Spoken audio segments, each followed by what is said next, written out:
muyano witumira muyone yosibira nokora mugorike yo program zone za Sky TV utireho na genshonga no mushikidiyana giyariyo nabashomera mpaha nomwaje burungi munonga kuno yo murimbarra aha Makrista Road Sky TV eshtami kandi nkabutosha burwa kashatu eshahezi ntwa turi mu program Okubiri ayi tukwatara amasho gitu tukagataha nshongeze kugenda omumisho mu ihanga tutekateka ngo omukamfati ya sitting room yawe sime kushanga mu kazitegereza fukiro ko bino zitegereza nari tukikiriza nane yoka nodding in acceptance rizoba ntuza kubantu kwatanshonga imfutekateka ngo nkihanga tukagigurutya amasho nshonga y'ibyo kwerinda kibuzo nkibasa kwizurugiro tati nimkantamirwe nanka nintunge mbundu mutere cyo cywa tuzumukisya yantam nimuka tunge mbundu mwita icyo cywa abo kumushango kucondoza reports tazitunga ningo shango umustare bantu mukoti ecyo ngo wabuyita hiburu nicyo cyari ya topic yo mu rubuga ntwenda kuganira no hoyine mbundu mu ngaro ugira shemiye kugikoyesa ki yo Paulo nimbasa kwaye byanje konkati nkwasa kukiza umuntu in security mind uri kujwara uniform no kwasa kutushobora ine mbundu noha ashimiye kugikoyesata kandi ubwo mbundu yakoyeswa kubi amayisho tugatahariyo ebyo nibindi bingi mu program Okubiri ntuje kwa ntugene mushimanye ta Paul Abaho da political sajero mu studio zerizoba nyine face zizitwiraha no buzabe bumwezi besta kwa piaring mu Okubiri konka of course nka John mumanya omwa abantu abinkwehuruza twaza gamba nshonga za Kasese region ni expert kiba kweto kuba expert na kwata Kasese agifutero umungaro ni wikirozo yoti this guy comes from there so na hirugaruka kuba nawe a program y'Okubiri mu studio zerizobe again nyine mwamika kuri Yasin mu biro muri munonga Sky TV aha yija Okubiri ngo tugezeho kuri nshonga za security zo twakwasa kwiganira ujumba jonanize common character here abo kwa no panelist Okubiri konko mujinyi witu werizoba our guest rizoba nubamweta Major Ninsima n'umugambirizo wa second division mpaha mu western region mburenge ruzone ija kutugambira boundaries jurisdiction ze kurugero kwa gambira mai konka twahirwa okuba nawe mu nkirize of course ntani ngira abagenyaba babaramutiyeho omwari yomwe then kuturaheze omuraba gwerizoba ngo kwate ngo bato mesho babagambere enshoko kwikugera nijya muntandikira hariya omwamika kuri Yasin tayine yayero niyejo tehindukaho koreka kutwantigezeho kumufixinga gagesi twashanga mu ndayine muburu hati no joni yavuze cyo vuza tukatwe twetu Yasin cyaba cyo nyogaruka ku kwatagarane wa yes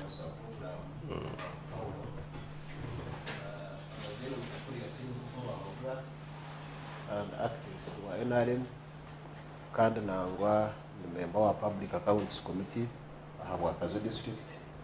nashemerwa kubaha konka mu nshirize abari kutureba n'abaturishirize banze nshashe namaka ngarizo abantu babo mu bono abatari mu mbera nungi ndukwatire no kuferwa no kurwaza nishabo wahigurungu abagumiye kandi base kusigara mu namasuko ngo kumanya ngo ebiko bikurugaho arabinde burikwisha tajamatu odacihangiriye twiga okay twapakira Okubiri jumba jorana Paulo abatfurikiza Radio 5 abakutureba Sky TV rakari abantu amazina ngagaho babaganira ninye jumba jonani ndio munyamahorre nienda kursa no kuchira munonga babire baryo mikoro yo kwakira vice president aho akanisa y'abasodokisiro umuyaga kana n'abantu mwe n'abatfurikize n'abakutureba mutejamatu program yitejo kubiri mwe bari munonga reka muri cyo kake nija umwami John cyaba kirugaruka kutunga nicyo byatugaruka kutunga zifunda kutungire watsi tutera ndombine tuganira n'umuntu so cyo bakwakira program cyo ubabare mu Abaho na abapanelista abanana kakuru Yasin bari comrade na Jumba Jonan na panelista muri terenda mu program rwo sub region Kasese particularly amonka jaho the other month nkanyine vice president Luka kasanga y'ikigambo cyo obusoga bureyiri so kandi nite bwongere kurungi ohireho habe hariyo ibizubu bya floods omuri ntoroko na bundu buryo kandi mustarabanza muno abantu special abalisa narora amezi kubagamara kutarama ente tuno kugita c'est very big problem chama na basifa kasoro na RDC bali vetere nduru konkanyisa abachukwatu abo bundu bujo na ntorokejo mugire ngo kumwajirora kwa basembulike buli nzora kubwa special kwa kano kwa gatano ne bastinga banks zayo nanka nito kimwe banyamwamba and they can't be like this ntusaba ngo habeho solution once and for all ahandi msteja matu bitoroli kunyi mukabuli ibine kwereta ine mwana mweretera mwenga ntumanyi byamanya riva nyamwamba amanya kuradi ibintu byereta tubyaye imwana mweretera mukaterera tumwakine busukaka se sosindi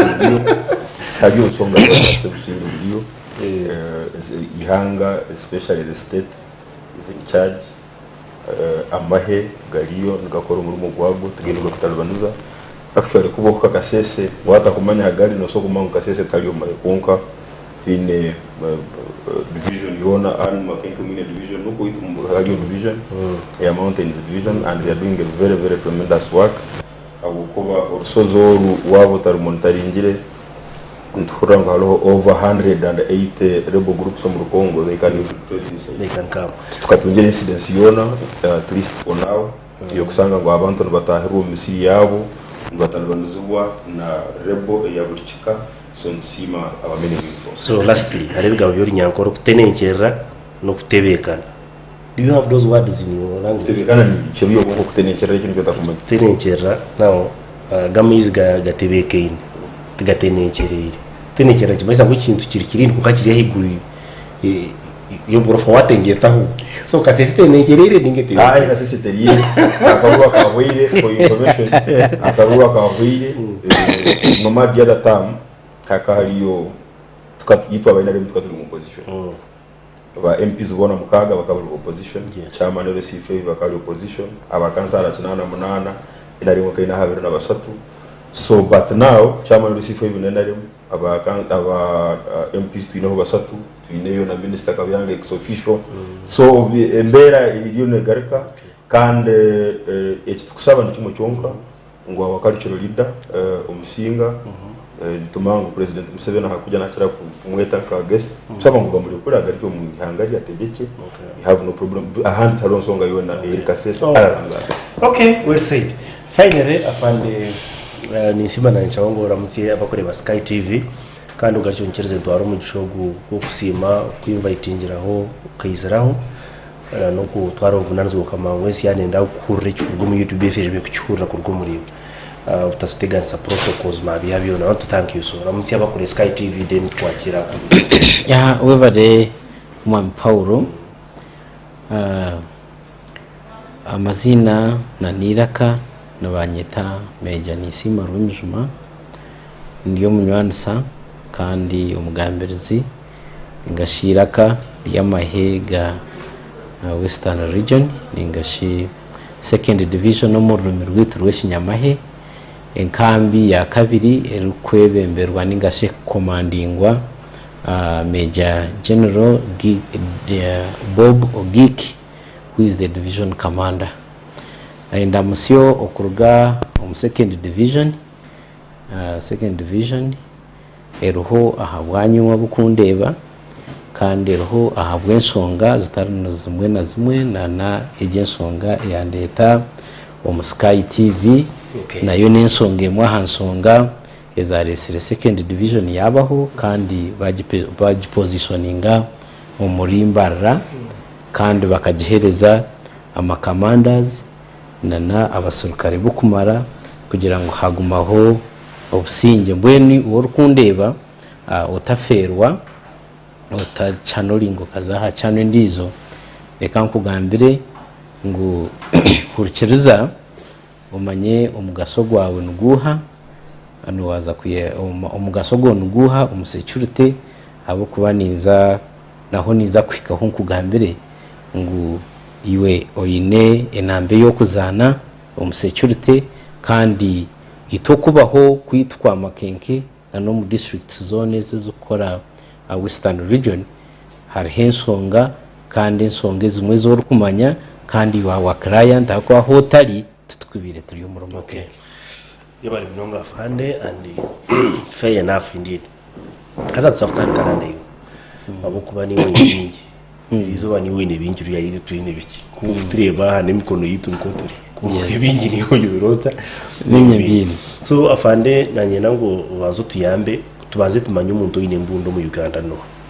no wine mbundo mu Uganda hantu oyine mbundu amatekano gamugira ngo akikoze sata munje kozu embundu tuba kugikwa cyonga wujine no bwina amateka kugiye torora njyaho rero kuturarya ikintu guturije kureba de nota kugikwa isagiwe nabana asinzira like we go into the mind of that person so afandu oyine mbundu mu Uganda no gwebare mnonga nyenda kumanyisa omar mnongo mu Paulo Nchirize ntashyira ahacuruza cyawe directly kambaze informing kumanyise viewers abo kutureba n'abaturikirize ngo uri umunya Uganda sorongazi ine myaka 18 kandi bakuswizima nubasa kugira imbundu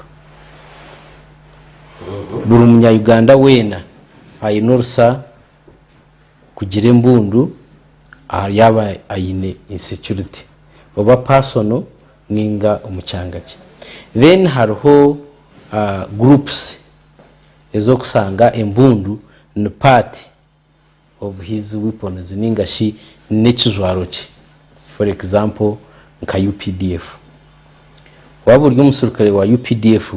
noba imbundu naco ni kimwe ombikwato ninga requirements is kufora kuba umusirikare waba uri umupolisi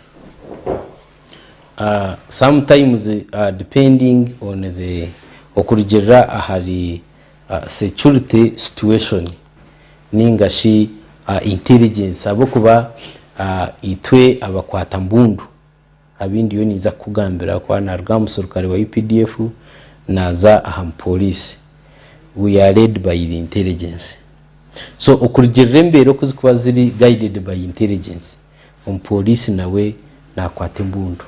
nubwo kuba naza kore mirumo ye kusinzira ku information eyitwiho muri iwe uriyo nondeba information eyitwiho muri iwe kandi tukusharinga niwe eretero police yayiziri gukora arrest kwizana imbundu ondizo mukwata mbundu no wa prison services abitweta ngo ni abasirikare b'amakomera nabo umukurinda kwabo nibarinda n'imbundu then twineyo ekitongore kindi ekitweta ngo ni ISO internal security organization nabo umukubega na umukore mirumo yabo ya burizo nabo bino kuba sword by their security so nabo bakwata mbundu then hariyo nyowe Paulo nyine threats owanjumka nyine depending also on the security I mean on the investigations is tukuzakora waiza kujyota nyine threat tutukwika tukwereze mbundu hariho emitendere tukurabamo tukakwereze mbundu abo kwa entitled to have protection twatakubasa kwereza umusurukare wo kurinda tubasa kutraining imbundu ejo tujukwereze konkane banemanywa eri kumanywa police then nabandi na groups ezindi eza security nko kuturabe tuganira nko kundabe nimbamanyisa then hariyo group endizo ejo group tekumanywa it's not illegal kugira ngo no manya ngo Paulo ine mbundu konkano usanga twin illegal guns depending on history background y'ihanga ry'Itu Uganda nyunkaza kwetegereza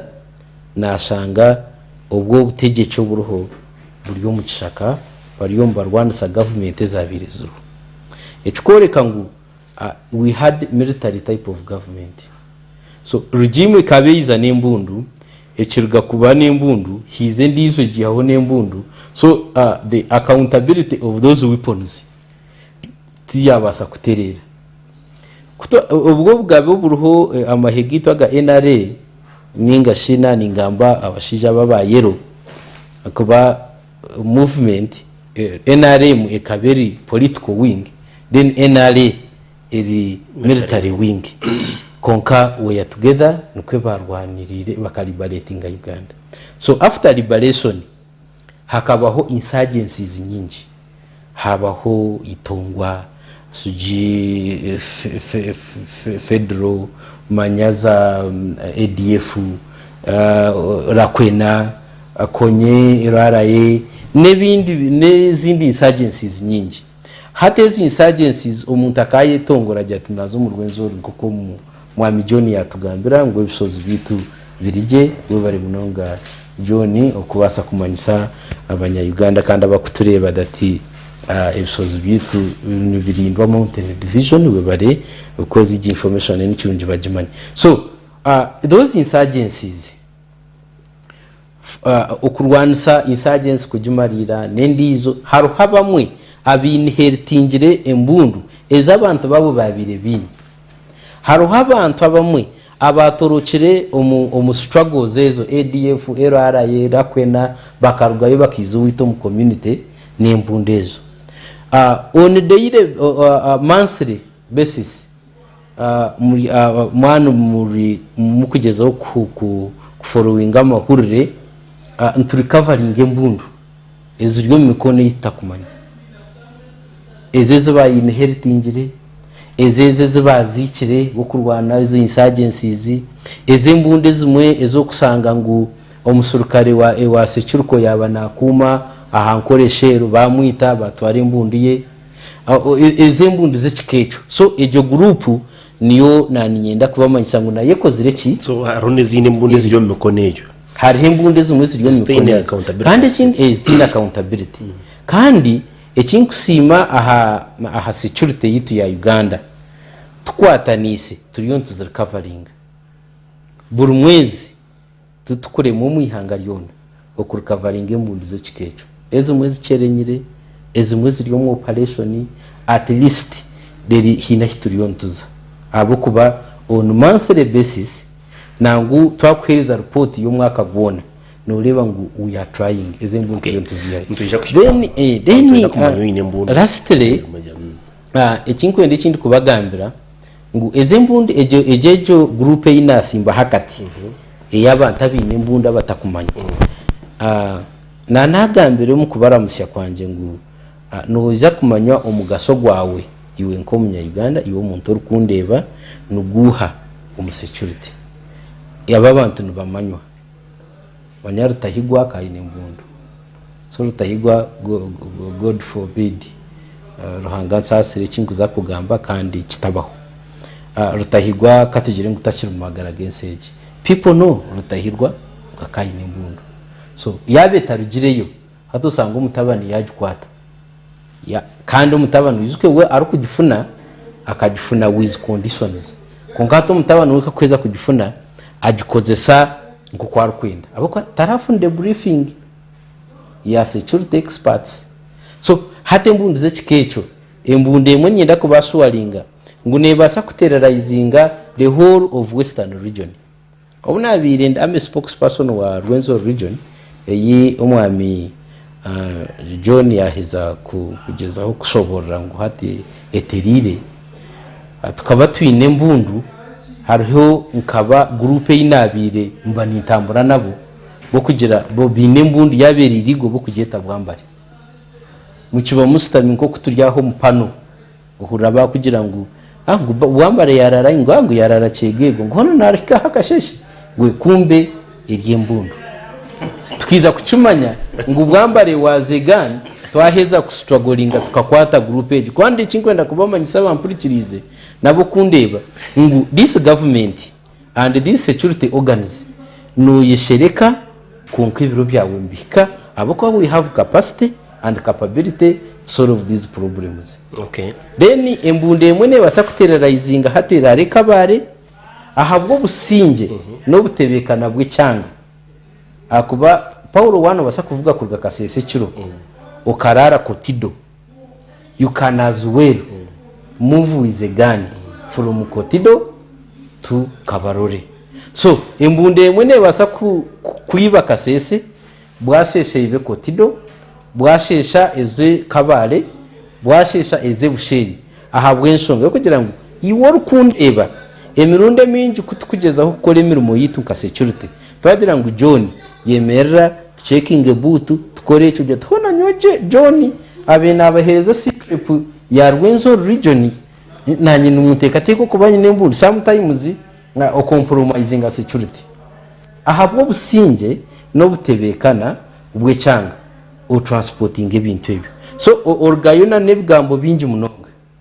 nka ndukhendera tukuzompo rukumbuze bibuze bindi embundu emwe nebasa kuterrorizinga 48 districts within 1 week. Okay, kari ntujagaruka aho kutimba hakati Yasin banyime myaka 37 na mukaga NRA UPDF ne kitugira ngo embundu tezine zona ari muri ziri mu mikono y'abantu tu ati n'umuntu bakutera mu bisaso mu ihango kamwita timanye cyane cyo kureba mu obwesa bw'embundu ayusefu wabare Paul ukirganye cyo rugacyenshira mu aho tine wiburzi nashemerwa kureba ngo waturetera umuntu w'amani kogo naza kutugaidinga changu kandi nitonza kumbuza bingi security mu Uganda inore ngo rweshire umukubanuje kogachi nebikiremire namazima imbunde zimwe kuya shobora zikawe kavaringa konka zeze zikumanywa zono zikoreswaje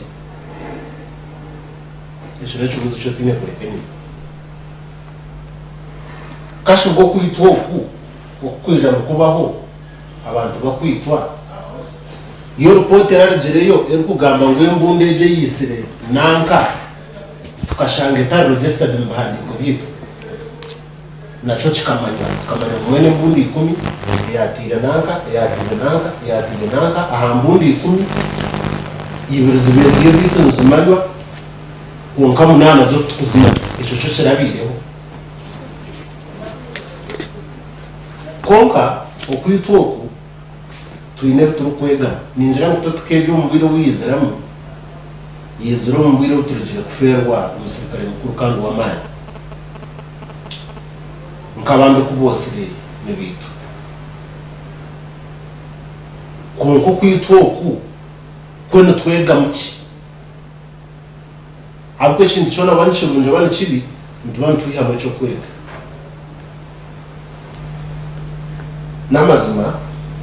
abo kukolesa kubembundu ezimwe ziri mbandiko kukuyagana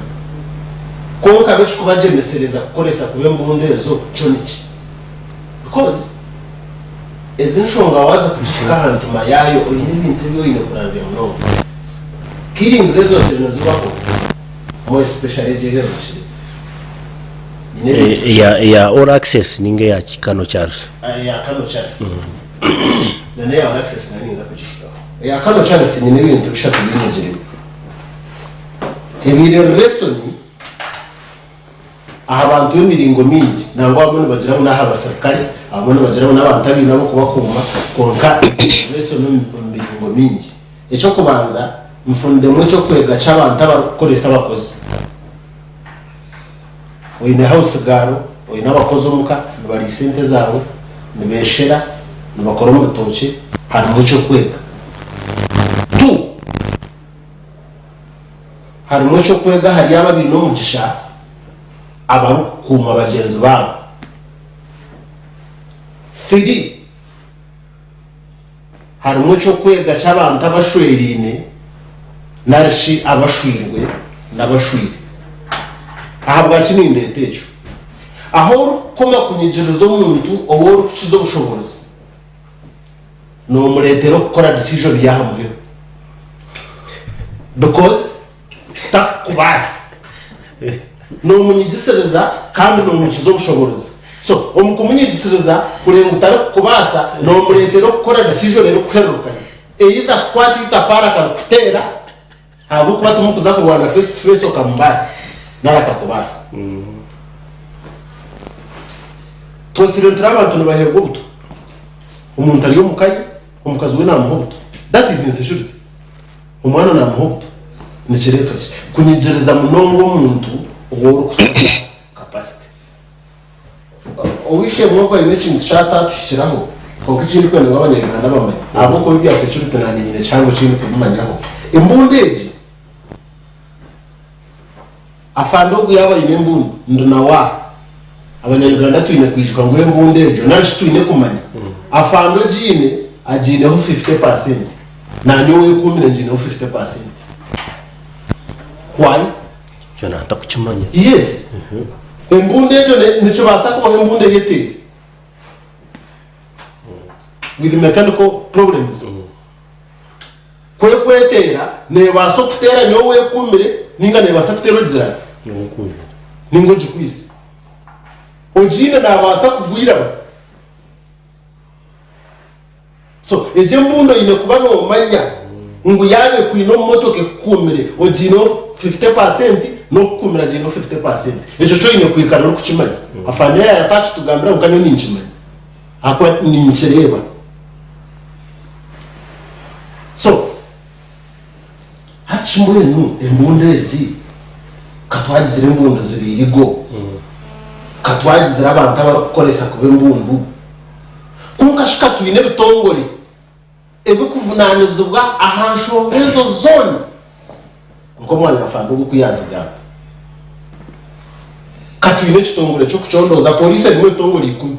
byo ne bine headquarters mu kampani konka hari icyo niza gamba cyo kubanza CID's office at each and every post or station ejo department each and every district ejo department police oyo kutandishwa ho yahacha ejo department yakozura mu mugwayo. Okay. Afandira basakungira teatro y'uno bakora to mu bakoze kuba rero bakozire sinso bwiso bubona nubaho twine reports zukwingana ki ezoroshwa abanyarwanda ubu ekikakorwa kiti. Okay. Because reports sezo butisha cyo nishonje no kwereza umuhenzi we biragira umwaganya dukoze imbunde yategeka kuri Yasini tubaka chondoza gamu barwe bagambo jina nari yazumuza amateka. So cherezo mwaganya ugundi yijo orukwenda gukora ikizubu kuchikora hamwe kugira ngo namanya ngo office ziriya nenda. Okay. Ibaye ndongo. Mbekomera ikabendera na. Namazima ebitongo ribyo nanyenda ngo bike yatugamira ba piso ba giso abantu bo mbyaro bari bakora umurimo gwabo bazisamuntu bari gumutenda bari bashoroza tenda za government. I have it on record. Takushubura bu No ogutuma urumo njimanisa ngwembe rumoye barekire kore bashimire kubona bakora bakore batashimye kubona bagira bata bakora nisho ko identifier to the extent ekindi sinani nyenda kongera ubwinji bw'embundu buyagamba embundu nazahize kukoma kuba nyinjo mu bantu bagurije obino expecting ibona bino basako identifier to the extent yo kugira ngo na kanoni na wewe ni muri yo kumukuma umushija warahanga nakumaki saba digo doshaka je kumuleta nakumwe embundu nishi hakaleke byashemerere kuba nakora yakora ibyo tujime kuba nakora abachikano nabachatalishe abagacayi n'abanyamadini bone ahabwacayi the threats ko kwibita karye kanisa zeka ni example yana ihera ya kano ko kwibita karye kanisa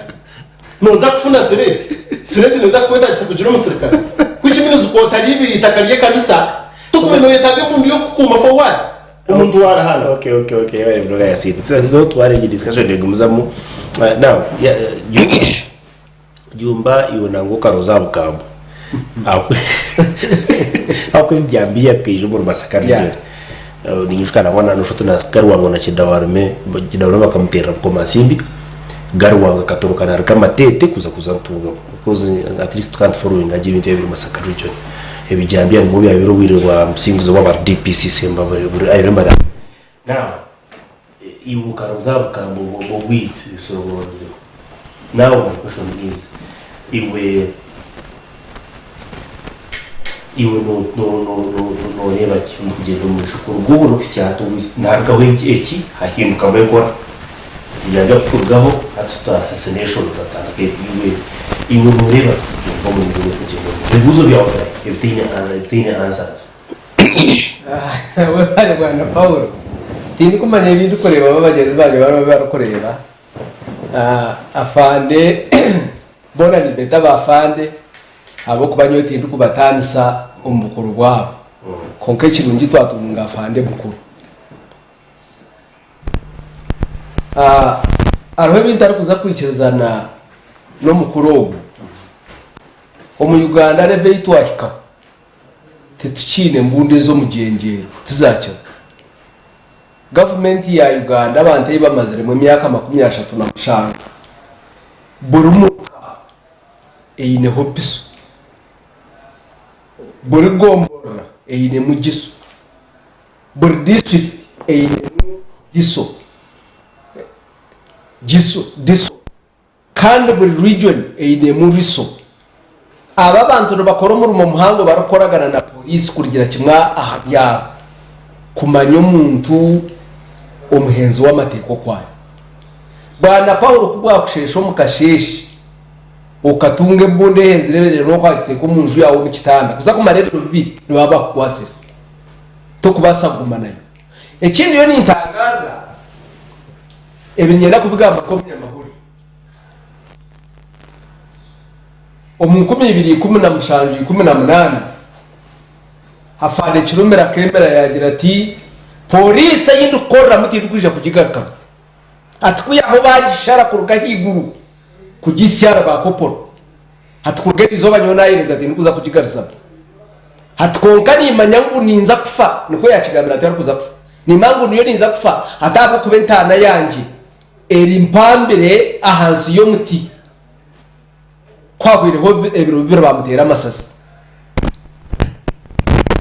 afande Felix Kawesi nkani mukunda munonga ariyo mushozi strong police bamutera amasasi ina basirikare bashaka bamwi kubabire bukiryaho umukashesheka haji muzata uwabire nagambe bwambo bi bamutera amasasi nawe yafa sabe tukiryaho purida wa government Joan Kagezi bamutera amasasi nawe yafa tukiryaho afande Kigundu nawe bamutera amasasi nawe yafa umuryo wo kubatera amasasi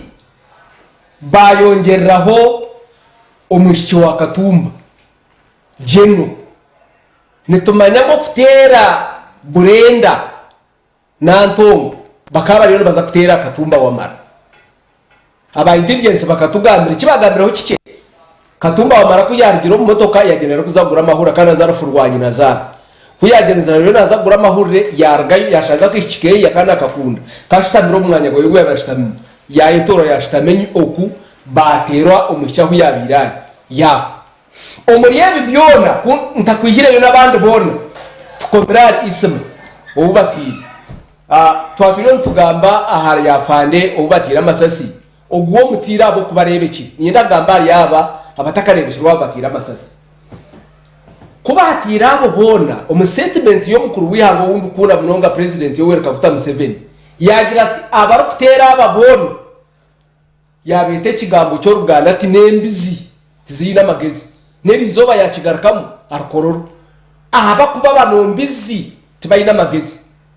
konka kubahereze kutera umushiki wa Katumba wa Mara yakoze kigambe cyantinise no kusiyeri izoba yagira ati embunde yatire afande Kawesi batugira ngo niyekoze sibo mfutera umushiki wa Katumba wa Mara afande nisima niye nangu tuyikirizane abo kubera umuzagamba ko mugamirizi wa polisi wamahe uwo rukwenda ngo abantu bakunde na nihangara kunde na magoro ukora mugakunde konko muri yaba abantu bona babizirene bafano kuseri izoba okufa kwa Isma obiri nagambe bwambo binge bitufuteka mu byo birigiro okufa kwe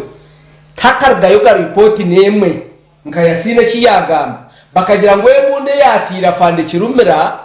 omu registered zintuze mundu zone zino mu Uganda terumu ekarga herumu turonda hu yarugire omumbone zatire muzata tugironda hu yarugire tumukwata numureba ubujuruzo bubire buri mbere ningobera munomo mushango gwa batire kirumera babiri bajya bakatera kirumera umuramuza kuzaza gubinga yagira ati agambere kigambe ekipure cyantins yagira ati abarukucondoza n'abakoro okurondereza mishango eji temukoso kugoba umwine mukabaza amashaka bareto bujurize burukushako bukuza kutuyamba konka kunyire kwetegereza no kutwara umushango misho tina hugarikire mwe no mushango nagubinga kwato muhanda kwa utaito ine mushango abatire ka wesi neri izoba tabaka kwatwa ikintu teka bana Paulo abarukutureba n'abaturikize aha radio 5 n'ikintu kimwe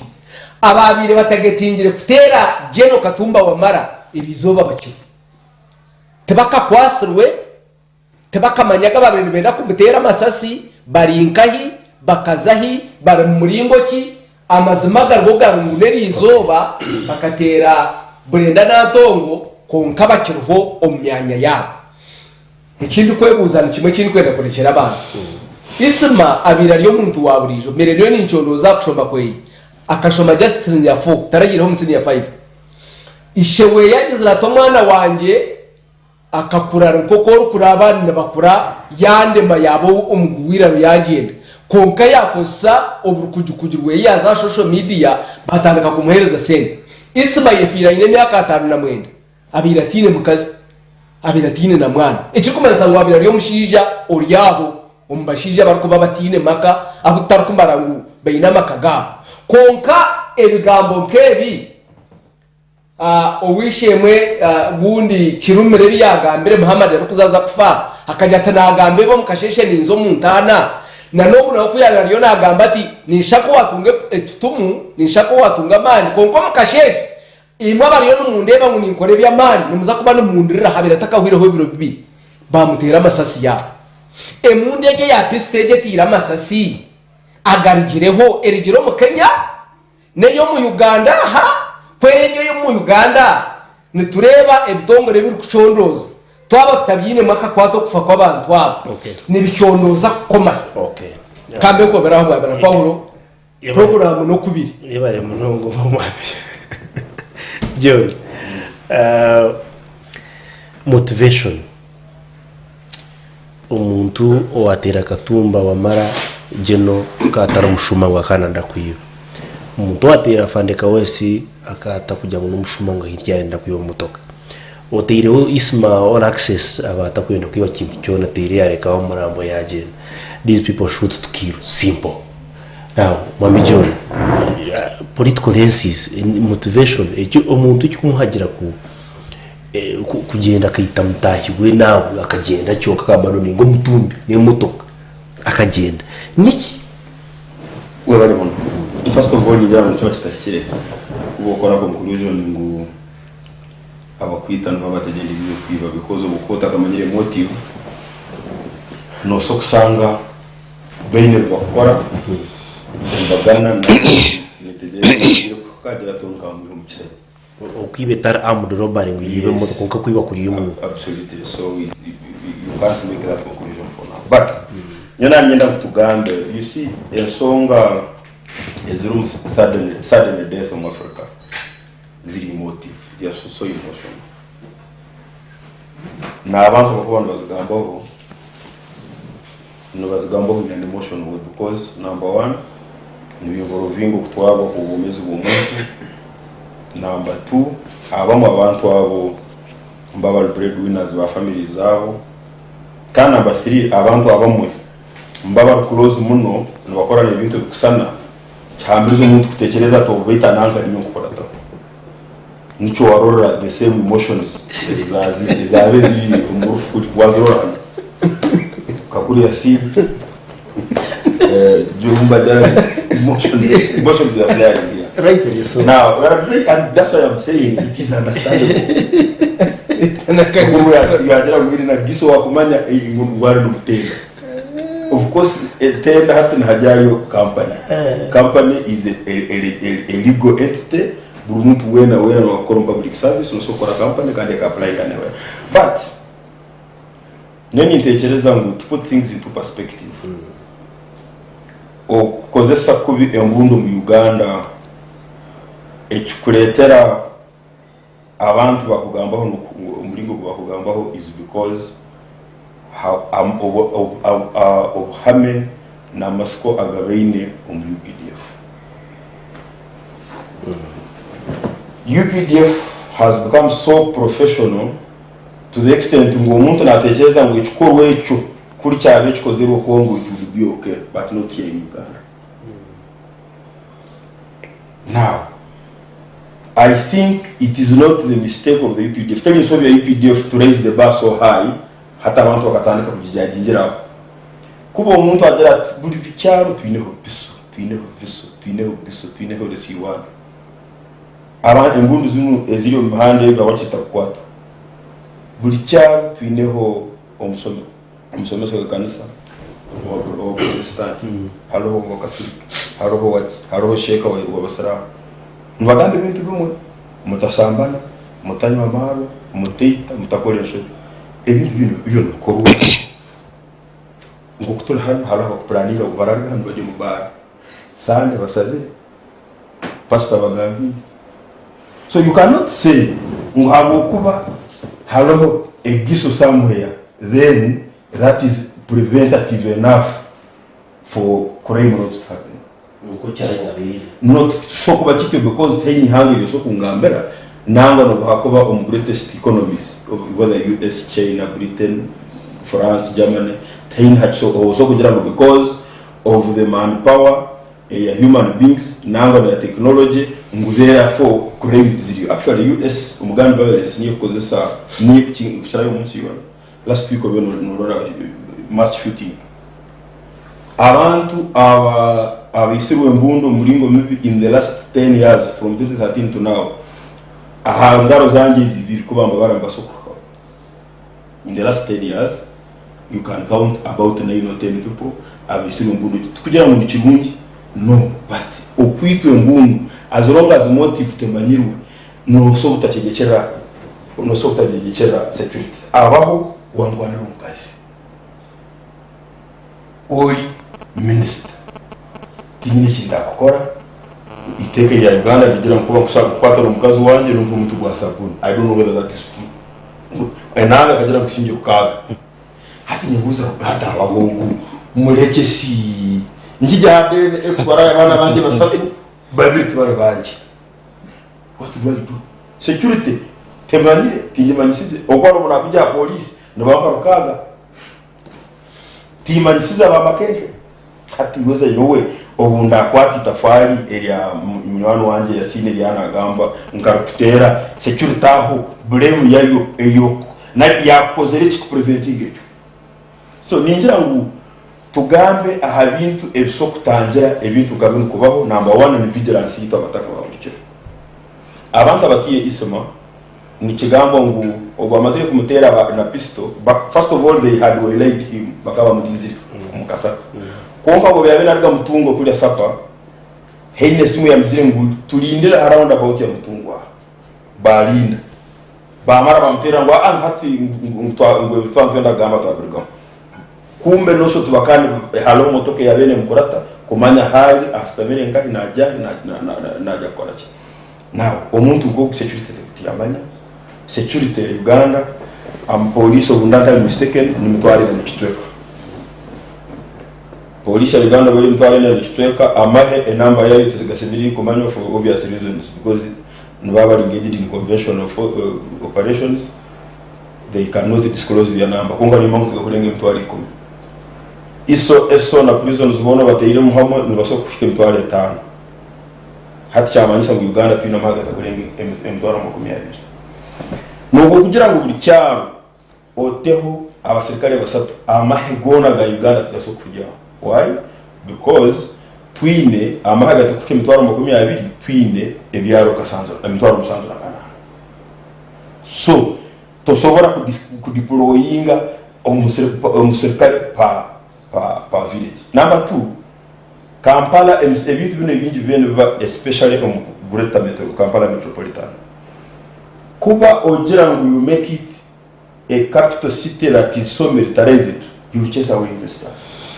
Ngubula hamwe ote road block, ojite Nakawa, ojite Kawempe, ojite Rubaga, ojite Entebbe road. Nicho barichamanisa ngo omuntu ono bwararigire Israeli. Ezire ku investinga Sky TV. Naja kuba ale hatenta kusaba kuba bamwe bintu kabintu babimanyiriye. Nicho manisha ngo you are scaring our investment because no yenda security no juka president Abaho yahandikire akandike bari hibira about the same thing that talking about. Number 1 heine obahandikira security chiefs ensonga wasimiri kwata abantu heine bari yahandikire ebisebiri ko actually yakagandikira ihanga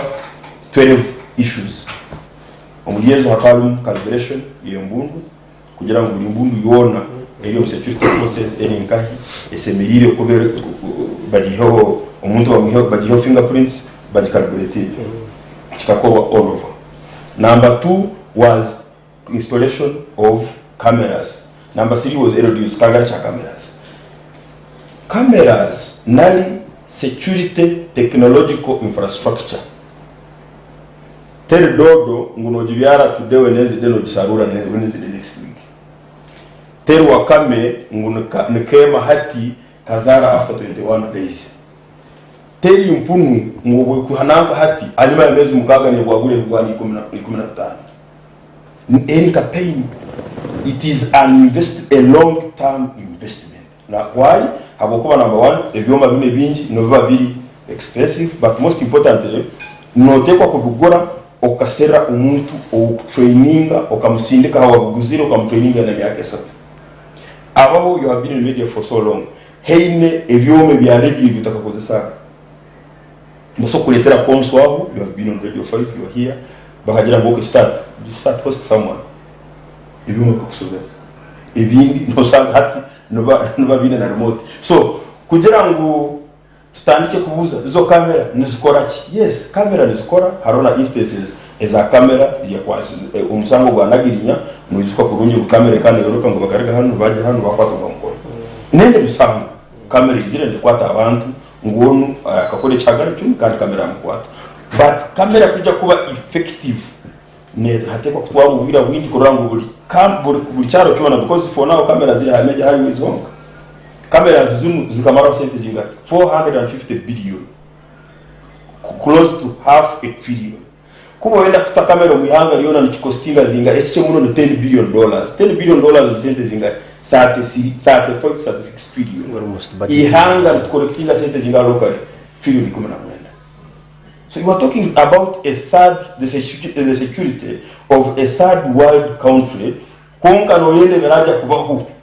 bibi nka France nali Germany Europe's biggest economy na France second biggest economy in Europe. It just can't be. So nyochi kusaba ni saba ngo turabaga to discussinga ahansonga ezkwatirinda security. We become enough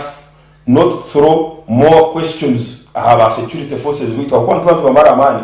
nabarara heru tubakuja mu Easter sometimes abande tubakukizuba no kutweka abakazi babo hati nyo kubandega uwanje kasese hima nareka kuri mbata yanje ndeyo no mfumba suro mukazi wanje abaho kanyeta hano nkatana kugira no tubana ba security tubasiti what are they doing? I think really that's not patriotic enough and are not in Uganda. Okay. Afanye nsabuzom break but na nyenda accusations zaba nyingi. First of all, intelligence infrastructure. Abo at the end of the day hari nshonga bwenki uje inform ibyo nagita muri bandere mboko nabanje. Yes. Abo kuba ni ushemeye kubojijwiri. Nabo kivuze bya uniform hano kuri kubaza kubyehana. Aho kuba ihanga ni worojwe. So intelligence infrastructure yes. Intelligence yitu ikizubukiringa yabo nje umutakutunga report says ombwire. Then ikindi kintu cya kabiri is assassinations imwe kumupana mukora assessment mutugira ngo ibigenderwe by'amane biri mu kwita abantu abane bi ko nicyo kakuru njyacyo yanabuza ikigenderwa cyo nikiye tutakagira kugira ngo emburu ziri mu mikone gwire izindi ziri mu mikone kire konkugo kwimbuka mukashakaza kwitondijo imwe kumukana mukora security assessment ningi intelligence assessment mutugira ngo umuntu bigendera byabo byundi biha ahubwo tukamanya byamara bya Jonathan abamubatinde ngo bakurata taro tarshwa ngo bakurata ahubwo tumanye urwita timo urwita nyundi y'umuhanda gw'igati ngo mbana afande kwishona zurungu ebo izo gaps zona abashote bihengere nibinyira bibe bireka he buze byo tubabuze no pain free ninga to relax tubabuze still over munongo mwa Paulo and gerere icyo kupinga ku rugo mu reaction z'abashija over munonga stabaho niza kutandukana ndukusaba my fellow panelists omuchenjomu ngo okwesongora base kugambira karahango wano yisongora base tukugira ngo you have a vibrating voice it has to be taken kugira ngo iraka rya barahango konka ahatoni y'icyesongore cy'ukugendera so okugamba muhango kiraka cyango kikumanyisha ngo ijyo base neba erimu akantuntu basing on that I want to ninyenda kugira okunahaburaho abantu abukundeba ngo accusation zona ezabana zizo mu uniform people mako ko kugira kara nakakorekereza hagira ubu bushatu bwakabukureba umukutandika kwanje umukubara musya kwanje na okuna atandukana ibigambo byanje nabagira ngo tutakarugira aha niza kubamanyisa umurumo gwawe umugaso gonu guha yuriyo nondeba security issues abantu abo kutera amasasi tubakurwa mu iguru ngo nayiza agwahisha heji then atera garuka aburu mu iguru naba arukurwa community naba narwo kurwa population aiza shootinga acheza kushootinga agakagwa kaburangaye mu community so mbona mugasogwa unuguha gambira security umuntu wareba waba noyenda mbararete bekine kandi okutura muri mbarara mu Paulo so noiza kugamba noiza kuyamba security etebekana sembar omwami John yagira ngo yagamba ngo yabahereza some nobwari yabataba actual but ya estimating yabagambira inamba ya security personnel mu ihanga ry'itunka Uganda miliyoni 50 ya expecting kuba not more than 20,000 200,000 so chikoreka ngo ejo reso teka irahari munonga se chikoreka ngo obi intelligence oba police omu uniform oba iso oba eso oba crime intelligence military intelligence omu police omu uniform omu surikare nkanye nisima twaba tutakwine tutukubasa kuperforminga kandi nyumaho nyenda kubagire kinabisyaho ngo UPDF eriyo ne performinga kurungi ahabwa okukwatanisa kwayo kuyatandikire na yeri yo mu kishaka NRA na n'omuntu waburizo ahabo kuba ekatandikana niwe namahagarigiro mulimwe namahagarigire gata trainingirwe namahagarigiro mu bantu gakajya no we are tired of this kind of situation gakarugayo gakeyongera gakakanya na niwo ryo nondeba participation yawe kairi 80% no mirimo yitu your participation urukurabiro mu kusharinga n'ito information nareba baho yabayine ebitanga ubu yanaza kubyama then icyo tukora mu nabweru hariyo bomu then icyo tukora mu gute so iyo kora kirebe wayanga kitandagaho then expect these more killings ahabo kuba John nko kuyabagambira ngo turubake munonga no butwakwenda ngo tudeploying buri cyaro police n'amahenama twaba tutakwine okutuyamba twaba ntwirukanze y'umusuma akataho mu Sky TV yo mu studio ukabasa kutugambira oti yayishirika kuri inyuma ya body so ntuza kwikaho sange tukurondo mu kisenjoku agaruka sohorra so umugaso gwayo wamureba natahayo be open, tell us. So is accusation tunungi okwiza kugira ngo imwe aba uniform numukora ki nico natandukana na nico kurebero na akastory ko kugira ngo yayisongora base tagamba kiraka cyango kureka base no kuba eritekenuko kugira ngo ebe base azeshemeze emanyise kintu base. Ekindi kya kabiri intelligence eyito yo kureba tukugira ngo military intelligence, crime intelligence ntukorana nimwe. Crime intelligence nienda kubahereza ico kureberaho abakundeba umusky abakwasere sky channel ngu nabampurikirize aha radio 5 ngu crime intelligence na iso nubakora nimwe. So iso kakwiza ya kugira ngo omuyaga guriyo nugutera omurici ruhura twamanyisibwa ngo haruho iki nanguna no mfamu yawe usanga y'abakozi ari mutoro musongora konkana bamwita Benito John konkiz izina n'umusongora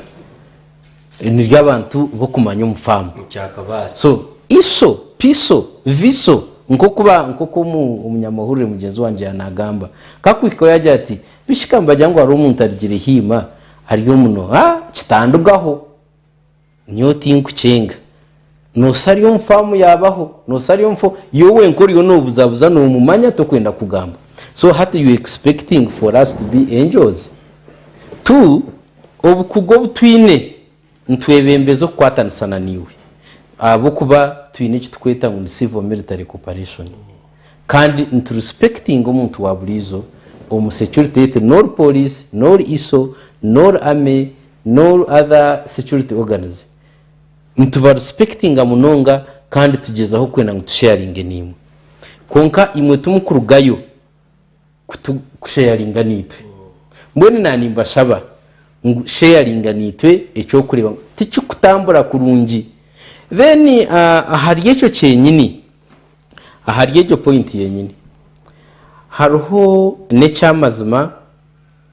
umwami Juma ya mwami Yasini umwami Yasini yagira ngo embundu ni 50-50 ojino 50% wo jukwasere kandi na 50-50 nowe kuma nyenda kugambira ngo mu Uganda yitu umwami Kakuru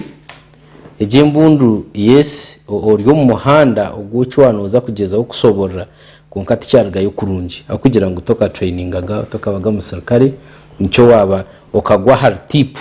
waenda kugiza mu konkati wabasa kubikamo ejembundu nero natwara ukwabura kwa Yasinda nima kangezeho kuna muhabura next program kugira ngo viewers bataba mu confused. Ejembundu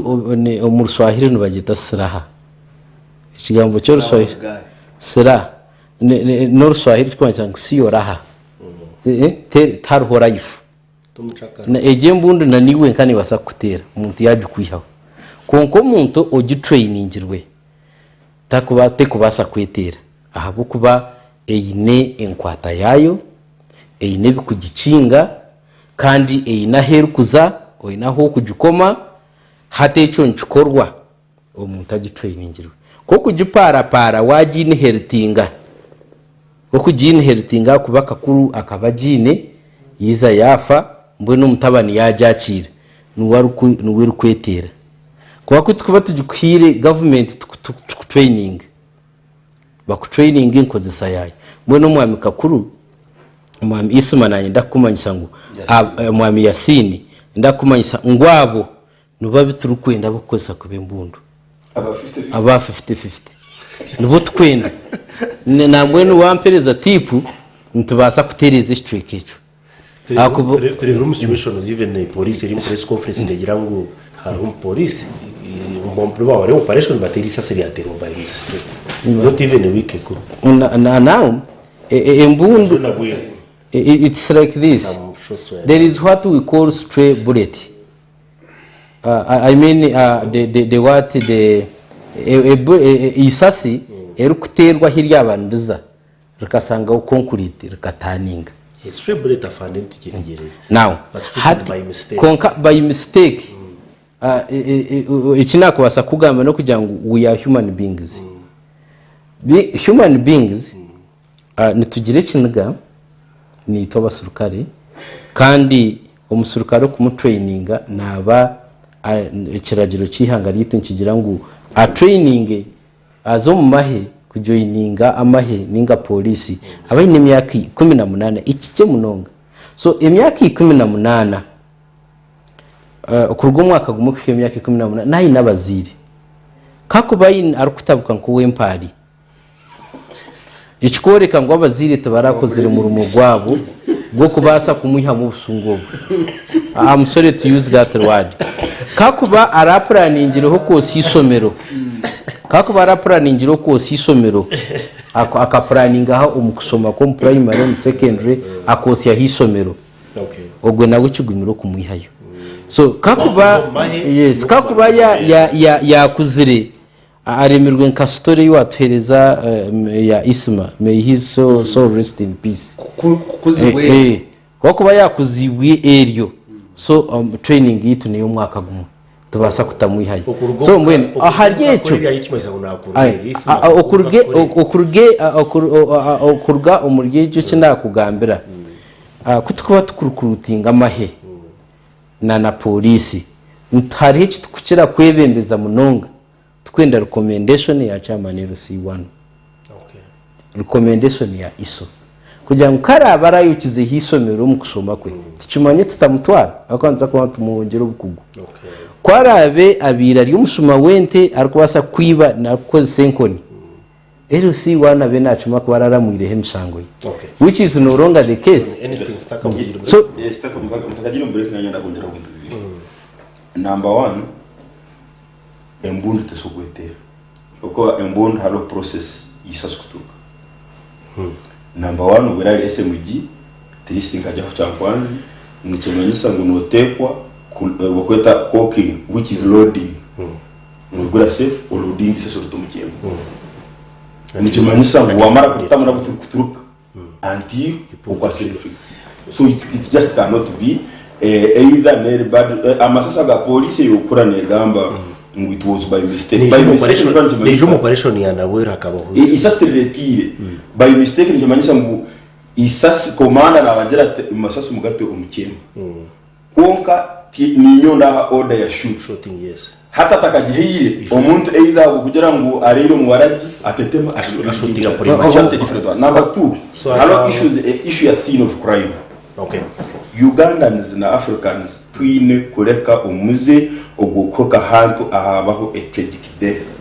habukuba nkoko nabagambira ngo death is motive sudden death abantu nbeita benda ko kamarambo ogushekinga bulire gutahulire scene of crime no security esemiriye kuba daiha ebintu byayo egukora investigation mwiza mwahatabata no abanda mutumbe bagwiha bagugarana handi konka muchimara mwenda mu security ije after 20 minutes or 30 minutes kozese ebirasanga scene of crime aho to trace who and how the person was killed. So training neketagisibwa omubantu beitu abanya-Uganda especially muhale incidences in kezo konka abantu kikorera kiriza muno ndikumango ikintu cyakora Sudan cyakora DRC cyakora Somalia na South Africa because it would not have shocked them. Abaho takagire mu break haruha kantakana nyenda kutangaza haba viewers kaleho tuhereze kufuna system ya computer abantu bakabagira ngo hangu izina ryabaho computer riri izina rya nanka computer ryanjire tukaruteka mu yaririya kuko computer ko tabasa kugisango gigambiro tiwe ntekamo hakaba hariho umuntu ari kujya operatinga so wayemero kangira ngo gwisase ryayitera I don't understand it goes back to human error kuno jango abo captain ninguru meja mugenzi wanje na niza kwikiriza mugenti maybe tukakora training zitakushana nokambwe nabo kugira ngo habaka Isma let me advise you ngu isa situr kwetera kandi ndikubesinga hakantu kana kugamba ngo computer te kurya izina na haruho human error. Human error. Okay, well, kare ndija ku yasi nike kitakwasa ku cyo takagumisariza kandi nshonani kugambira ngo twafuna mu kugira technical ko gune technical ko kani tutile scenarios because you are underground namazima yagira ngo OMWONGYERO no kumirwe tubineho percent zikwinga hat private tunagamba percent. In actual sense, we call it safety, the gun safety precautions. Yes,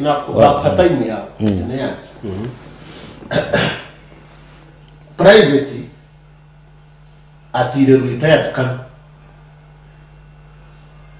private byari umukumi owatire no babakumi ahari abantu babiri otire no otirwe ibintu percent swingana cyane. You see security issues security tar musore kandi n'ikindi cya kabiri once you see security tar musore kandi you can't compromise security. Omwami Abaho, you will never think for me. And even if you think for me, you can't think correctly the way how I would have thought. So in this scenario where the ISMA is explaining to the viewers, it is where ni ahi omusurukare yatire minister, we don't know what was the scuffle. Yagar kan we ayeter. If you are to investigate, what are you investigating? Who shared with the escort before he killed the minister? Who shared with escort after killing the minister? So why should you think for someone and I will never think correctly? And with justice, okuza kutunga justice no. Kuzo no ateisa si bona bakafu. You see, viewers, they are right now watching us and they want to pick something from us in security. Sir, breaki ndija kongera kushujuma enshongezi buri omwe byokwerinda nabugambira aho yabiretwaho konka ekikurikiro ngo umuntu nafa dena batsigarirwa no kubona nigera nko kujoni yagamba cyo kurebera umwe no kwita abantu kitakusolvinga kintu cyo ngo turacyamke sakongera kutimba timbe enshongezi turebe dena bakwatagara ibindi zyo buteye bakazi to muri yezi madazo bajone bakugezaho kwa avoidinga kugira bati noreba nasakwa n'umukabe ngababwira mukazi politics karusho tarugara ibindi twese zikajya no is killing is in a political motive ningashi maybe transition yana cost ya kejo level whatever that it is katero jom break Sky TV rakari abantu kandi program bageto kubiri astakanya kache munonga ntsakusiyamuka otakarga Sky TV.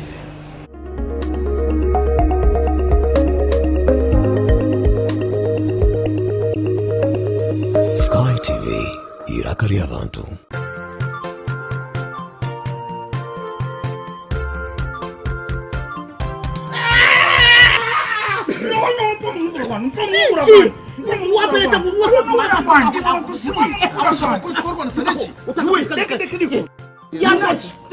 Munugura kwanje mbanyo akamaramu otali rwano ro munugura weza to munugura okongera munugura nawe iwe kagende ushani yo munugura tunywe tuhamize ahubwo kuba gwine waka wagutwa notere era jigwa ba UNPS ni kukogwa ba Bosi Clinic Santereke ya massage services wari kwenda kushubura geresime ya 082 0 kinana na mukaga ashatu n'itano nange ya 0 kinana na mukaga ashatu n'itano nwo munugura gukutamise bindi byona.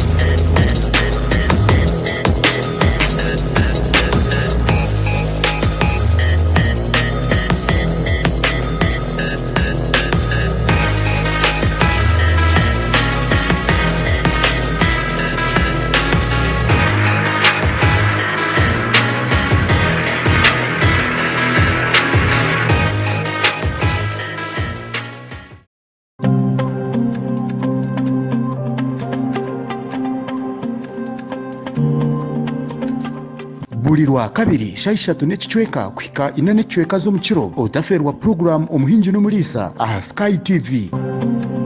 Kwega abahingi okega abakugu nangwa tukakopa nari abo bantu ababasize kuraba omu business age bari kutwegesa kimwe bibiri bishatu okutwakubasa kutunga entasya omu byobuhingi n'obulisa obwe turi kurabira omu mataka gitu make rero tyo tukabasa kutunga entasya nyamurungi obwe program age neza kubone kukibwaho nyowe kanwa kagamba Edmond principal farmer omuhingi atarukwata mu itaka.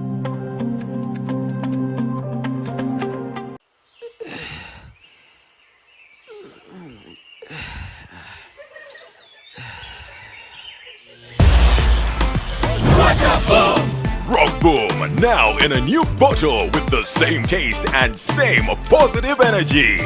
Available in a 320 ml PET bottle. Rock Boom, feel the positive energy.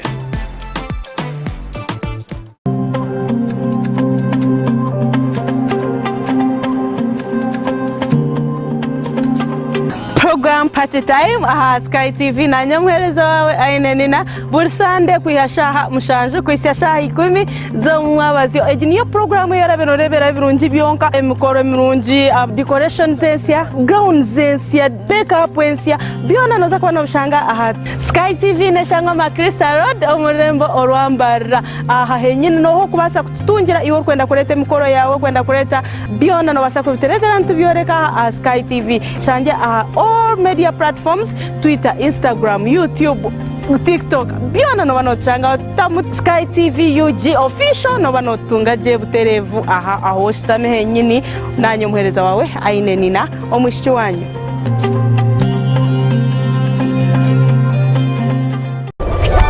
Turebere nshonga za rukundo aha rubajuro mwami no mcyara boyfriend na girlfriend narishi abantu binja bariyokwe habiremo buticurizana haba mno tabanko mumaka. Turebere ngwebi nebiretwa mu obutesugana okushango tinde vunanizwa aha mukundwa wawe too much expectations kandi na lack of respect for your partner. Ebyo nabishanje aha Sky Television on program nyamurungi ya Love Drive eraberho buri rwakana na Sunday shayina necweka paka shayitano necweka ezo mchiro sakwantu kusiyaho amabaraka gabantu harimo ishonga zitari zimwe na zimwe tukusiyaho no habuzi kurga abantu abariyokwe nanyo mhereza wa Olivia Kamsime tushanje aha Makarista Road hihi na Kabaterine Primary School Narishi aha social media platform zona Sky TV UG official. Sky TV irakari abantu. Konga shunze kanibo kirakweshongora totera yo kamu. Ichenda ngonywe kabiriti. Ichenda ngonywe kabiriti. Wamala kunywa kabiriti nuhurira waba kurungi amagara gona waba kabiriti. Ichenda ngonywe kabiriti.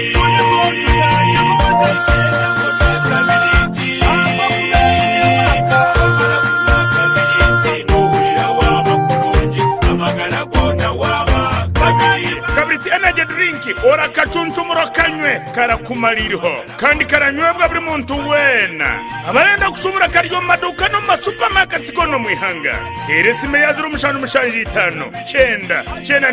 2 5 Ibanda University Academic Registrar Ibanda University na yetabeji hamwe ni mwena abarukwenda kuongera abashanzo by'ubwegese ngobwa hati initeke yo kweso kwa katano hamwe no kwa munana babetegurire abo mwaka gw'byeshoma 2023 2024 Ibanda University yahire yo kugura beji harurengo rwa postgraduate programs nka Masters of Public Administration, Masters in Education Planning and Administration, Masters of Public Administration and Management, Masters in Education Leadership and Management, Postgraduate Diploma in Education, Postgraduate Diploma in Public Administration and Management, Postgraduate Diploma in Business Administration, Postgraduate Diploma in Education Leadership and Management. Hamwe na gani mashomo nyamwingi omu undergraduate programs nkomu faculty Faculty of Business and Management Studies, Faculty of Applied Sciences, Faculty of Education, Faculty of Humanities and Social Sciences, hamwe na short courses nyamwingi. Tunga application form kuruga chibanja chabo echa internet www.ibandauniversity.ac.ug ninga gamba nibanda university ali not mushanju ina ibiru not emwe not ina ishatu na not mushanju itanu mukaga ina mwenda ina na noti mushanju not ina ishatu not mukaga mushanju emwe noti. Ibanda University, hard work for excellence.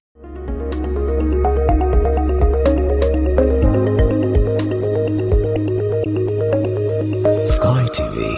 irakari abantu. Makumyabiri n'eshatu nzo zaraba omusha yitu EIHANGA n'ababiri n'inati mwe bari mnonga kuba mukiri Sky TV mugumize message zanyu nzija tuje kuzushoma mparampara zoro mushanju 8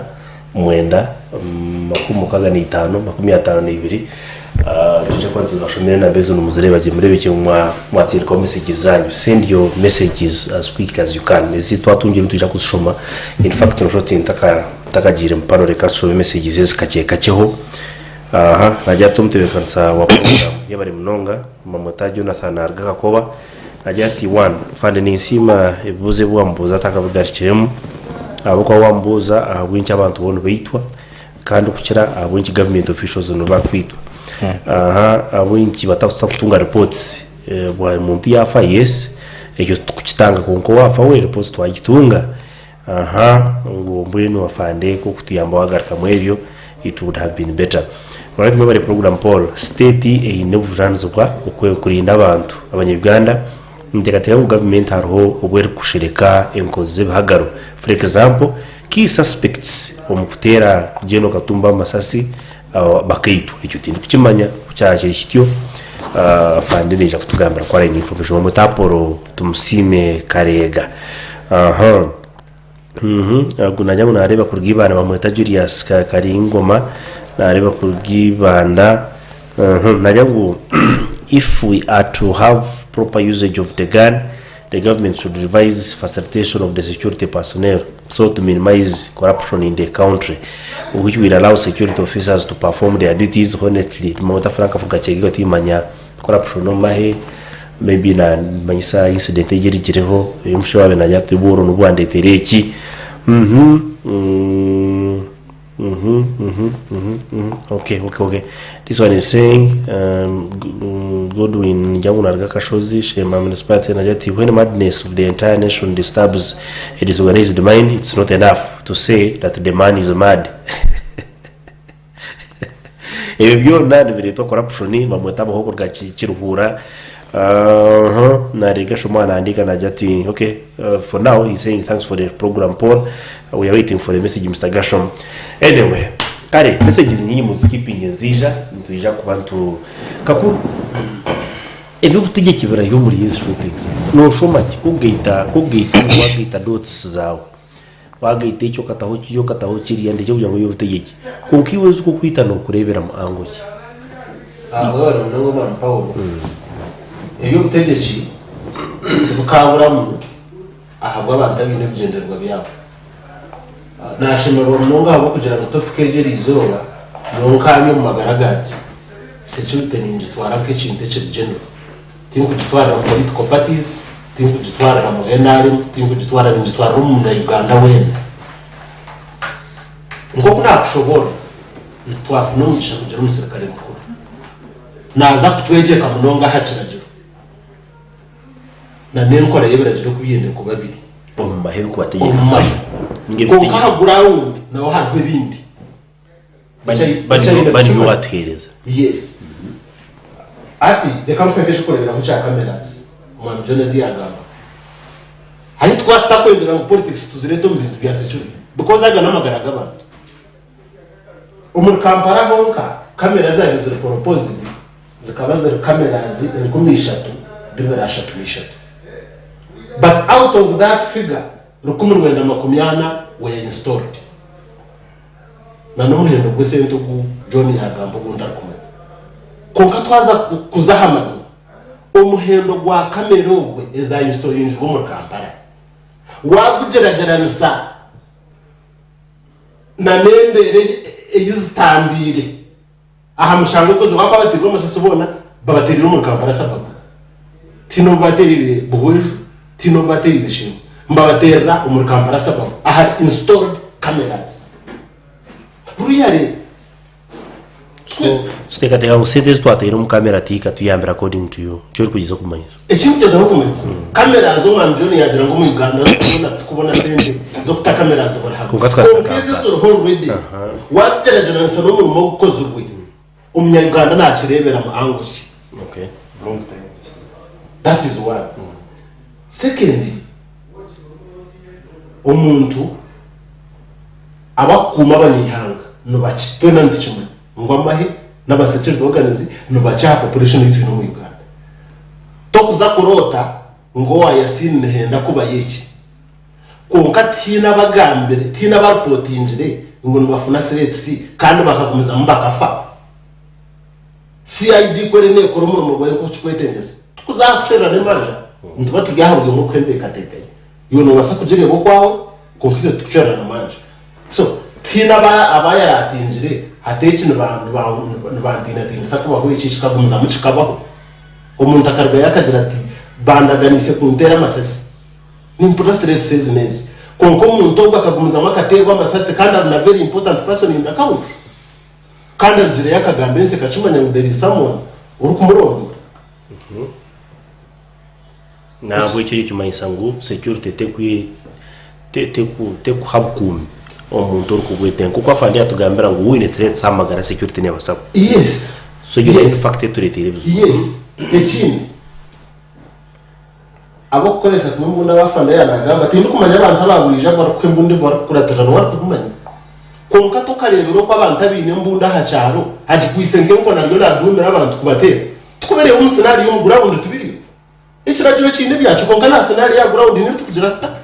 hine tukure ito tukumanya ngo umuntu mundigira cyo bantu ito tukumanya ngo umuntu oyine mbunde je yo naje kwata nkenko na yise abantu mufamu turukumanya bafando waje muhire akaje muhera conditions eziyaga ito sitakugira konka ntwa turebe chiturukure echakani afande yagamba yashintisha abantu kweho ubukungu ubukungu bwo kubanza niyo komuntu security yo kubanza umuntu nojirota nojira nabwo nanyenda ngo agambire security officers babandi hako tukwendagara kuri ibintu nkeburu kubo abagire mu nabo umusirikare mukuru bakumiro ryo mu motoka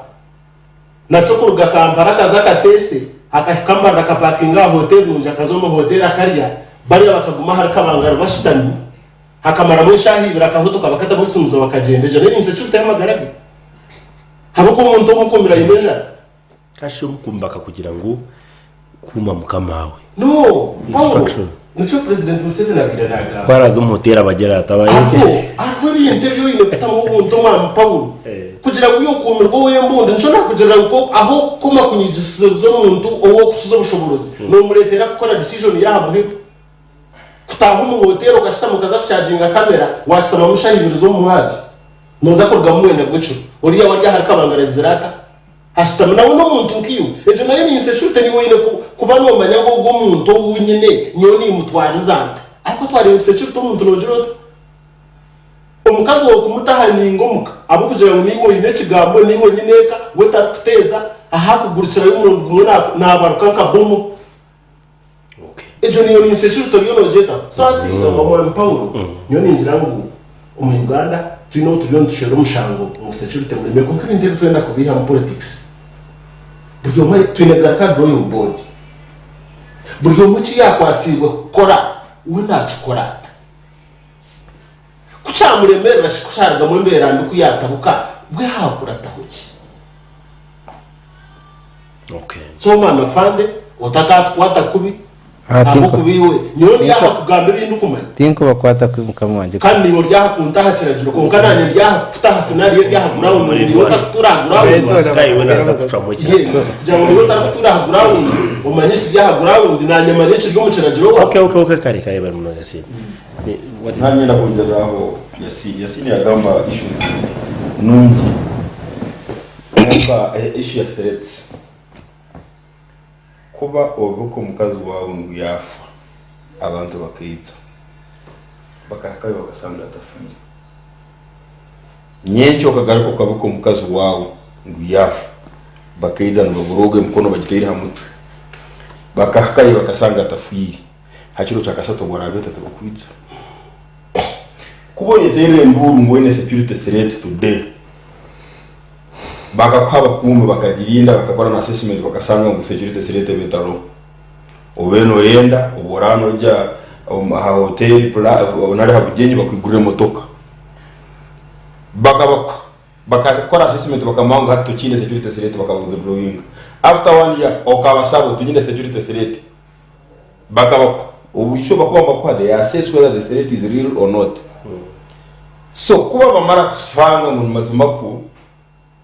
you don't have a security threat or you just want to appear swanky in public kuba ba withdrawing ahamhero bakayikanda bakakwita you don't blame security because abantu abatibo masasa aburiyo no gamba otwabwineho na gamba publicly ati nyowe ati my life is in danger karachumbira Joan Kagezi no chumango akaenda basirikare chikungu bakamwita no musirikare we sergeant nanka bakamwita no musirikare we lieutenant muyabe na mvuga his brother Canada Somalia and others. Now for ogu olio no kawesa bakamwita na basirikare babiri mwana wa Brenda na Nyonjo mwana wa afande Jeno Katumba bakamwita no musirikare we. Now Chirumira as case Chirumira akali old Kampala yarga yaje nansana yarga yaje witugwera kasisi ahayabe naje ona statement ye kali ngo my life is in danger bam promotinga bamwiha kasisi bamtwara buyende ebizubi byone byahamhero bukagirikeza after buyende. I'm not saying waka security was not acting, but when you are a commander at the level of a DPC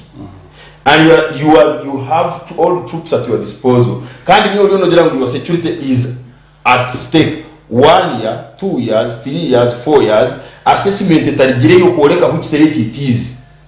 Therefore, it cannot then be the onus on security. Muhata habaja kuitera muhata lohochi muhata lo security. Number 2, issue ya reports. I think we should all agree in reports taine okufokora biro report itabiro.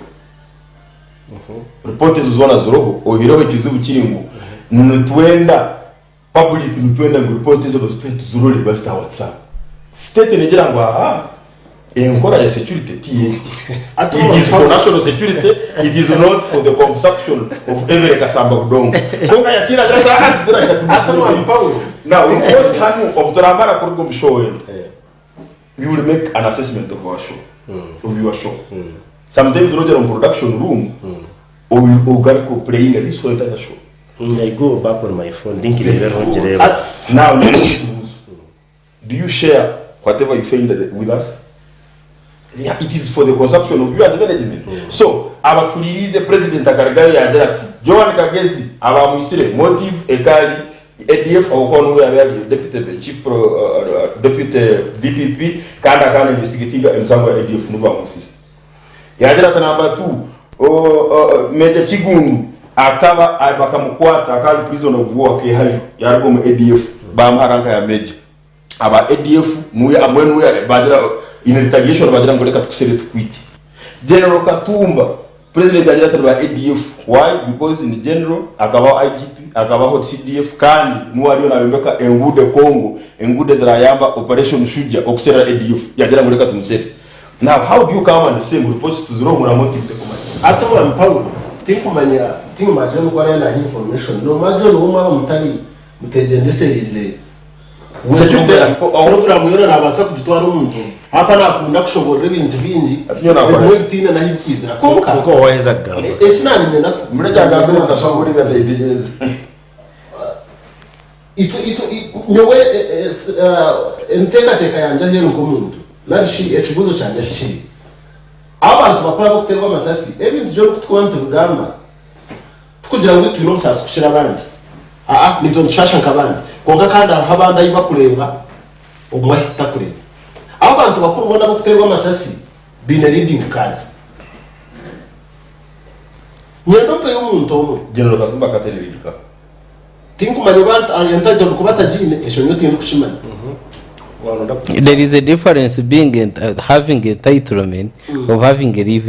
reading car, and there is it is different with someone is should bamutera atine reading. Now here my question is abakumi abari kutambura n'abantu abo bakumi mu motoka zabo. Urukwenda kutera umuntu ogwari yahe konka bakumira kubona binenga umuntu ategura security analysis njyangu neja kutuyamba ko kureba escort ashene kubari yes in actual sense inchirezangire kina musime ho kace kandi ngake muhaburi nkangake mushabe ni nkusima mukama wanje analysis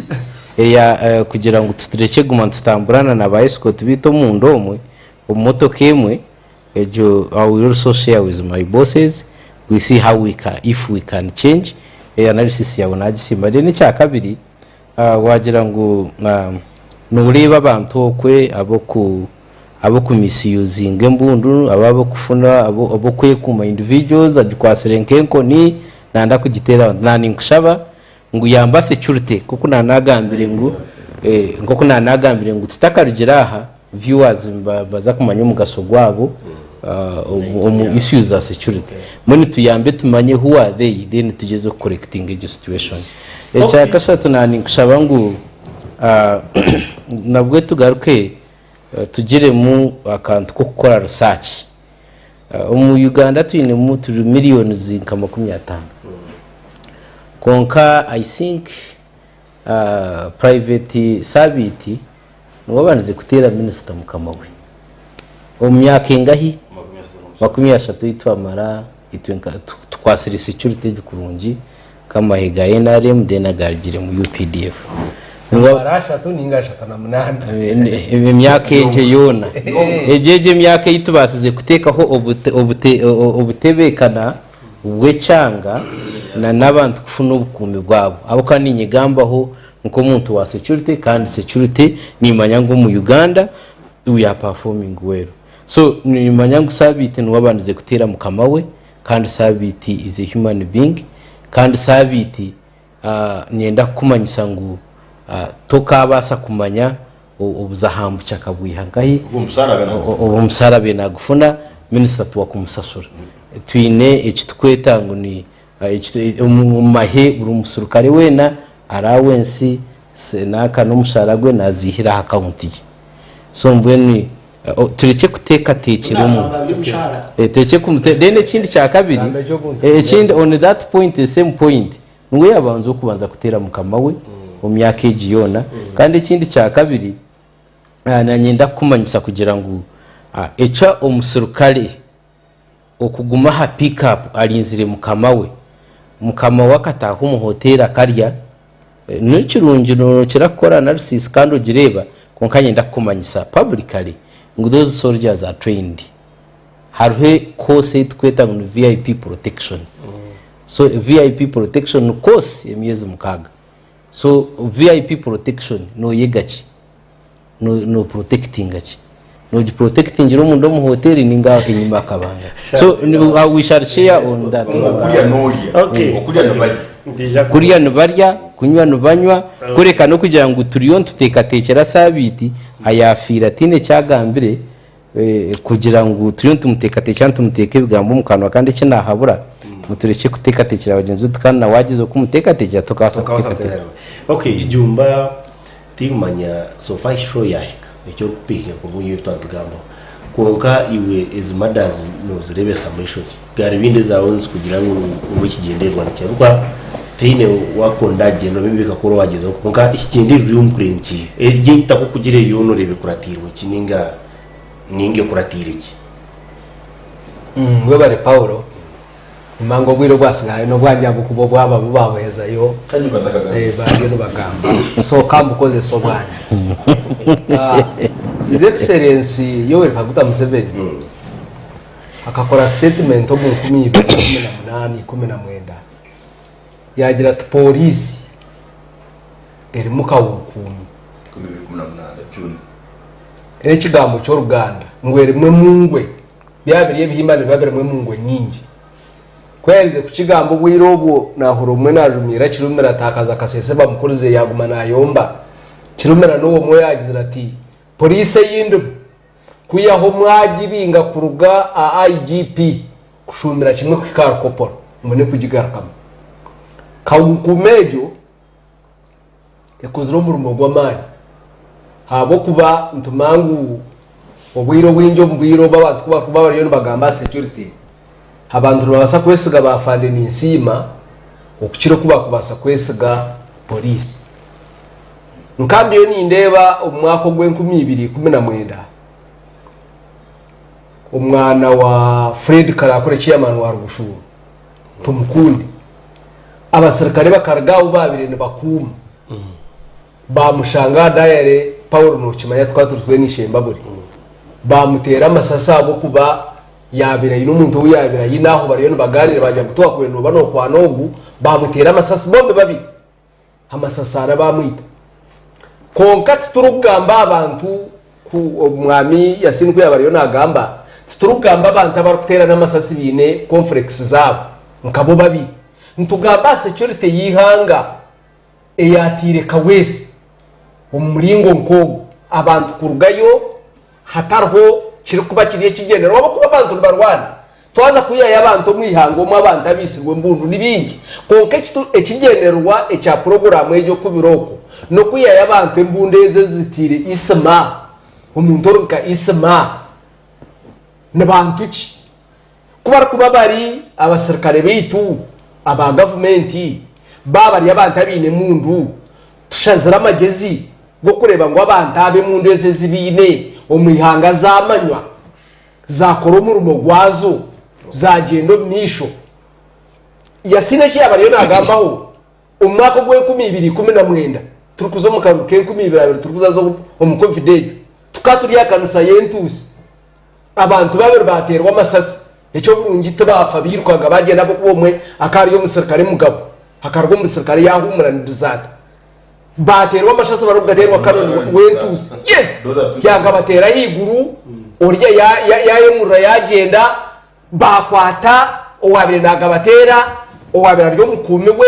bagayine bariyo bafe byita ko bari byariyo nagabaho babatwara polisi aide mukodomi we assistant IGP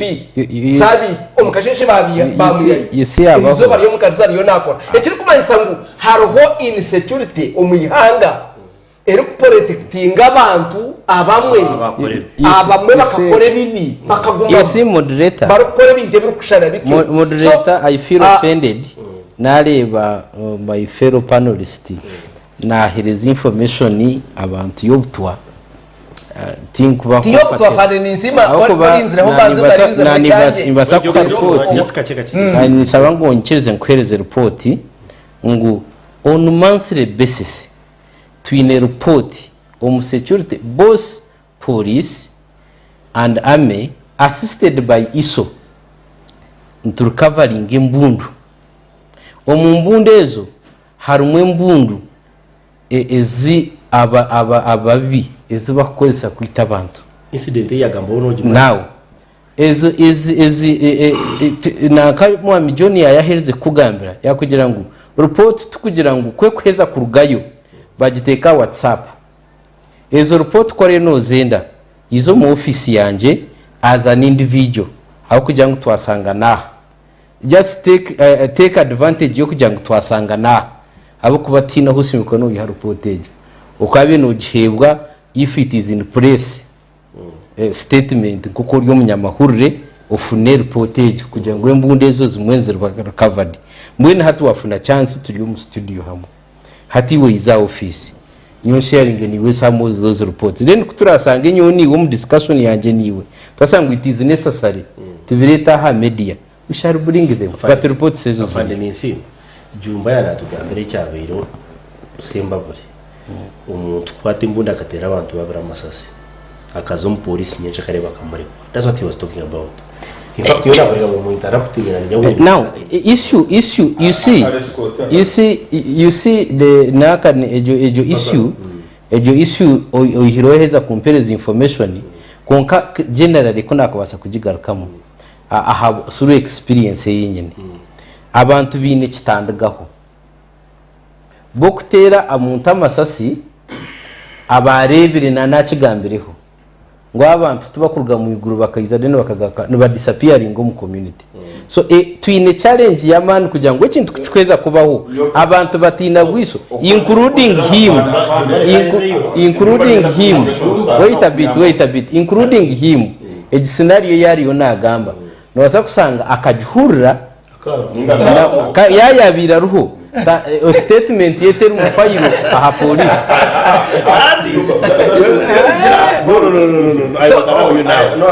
no way but actually information ya utika kenza information ni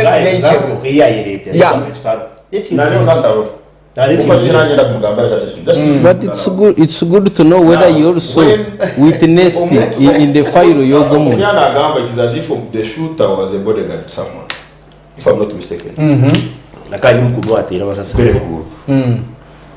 Omkumi, at what point, if he's guarding the principal, at what point does he release a gun? Why should someone be deployed to Abaho with a gun? Is it for a scarecrow? No. It means ngumuntu barayi escort. Escort oku embundu nibamuha. Bamuha masasi 9 magazini isatu. Nikimanisa ngo at any one time amasasa agona jaga releasing. What are those circumstances under which? That's different. No. Because I'm not challenge. Igenda kuza kubikiriza nicyo aho kugira ngo ujye tuyere topic yiye. Iyo topic kugira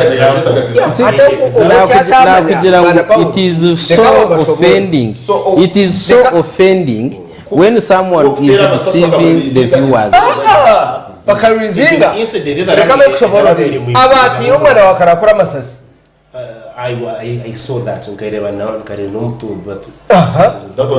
yes, that one was no way cyabubonga icyo nicyo tuyo ntugambira ngo turukugambira ni kiri fact tirugambe cyitujya ngo cyo ni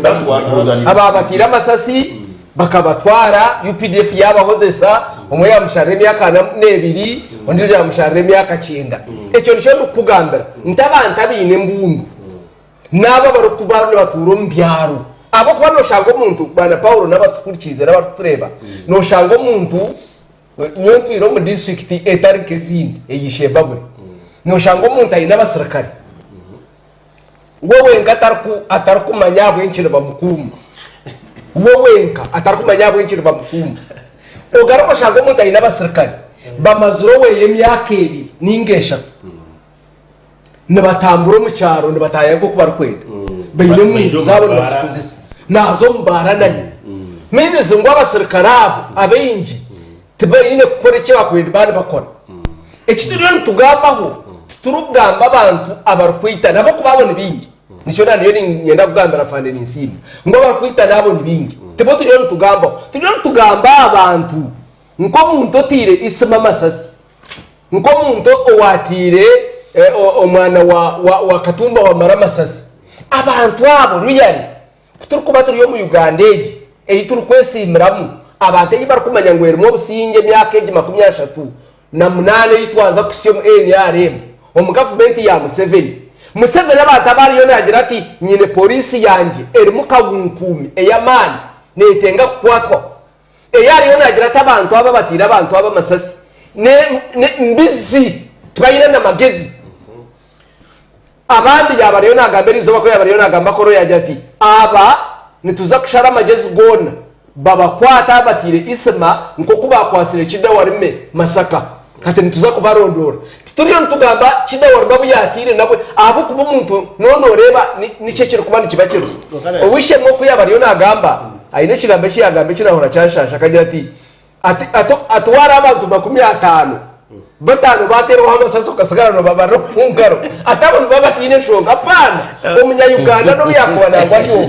uyo mwana abasa kuba nabayino mugasho kandi uyo mwana tushasho murigo ko kandi twetenga tuongere kugira obusinge mu ihango mu emyaka yitwamara na NRM ne kigendo misho abantu basingo batungo obusinge babwisimberemu babweyagaremu omugaragabo nico cyo ntugamba we ko umwami Abaho John atakizire nani shabangu umusasire viewers kugira ngo nintaho mu program zabandi konka no kujya ni kiruma munonga kusanga ibintu umuntu byariyo nagamba tiyahereza guidance view ati ne kiyihamo natandika ningira ngo omugaso gwawe iworiyo nondeba nuguha omu issues za security tutaka mazire program eji ogumanye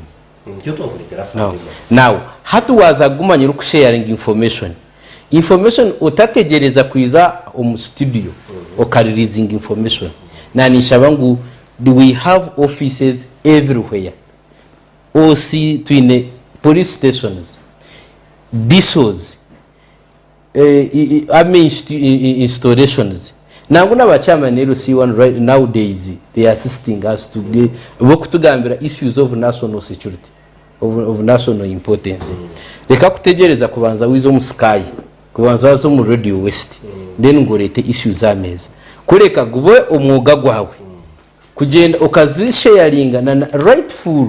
office then abasorukare in that particular area police army and other stakeholders in security babase gukora kuje kibayama then ikindi ananyenda kuhaburaho kake nana kugaruka correctinga ejensonga omuviewers abariomba tureba Museveni tayine police kureka constitution yitu nemuhereza powers kugira ngo shall be the head of state, head of government, commanding chief of armed forces and fountain of honors. Kine kasigara yukona is the leader. But police neya government ya Uganda. Chiruini rafto mu cyago ko collective. John. Cyona nyindira ngo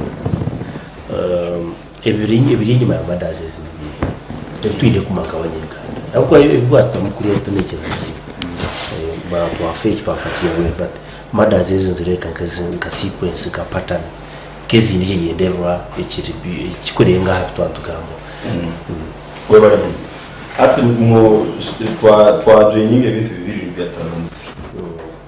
Gun violence na assassinations. Okuba assassins bana bakwiza bakatera umuntu bakagenda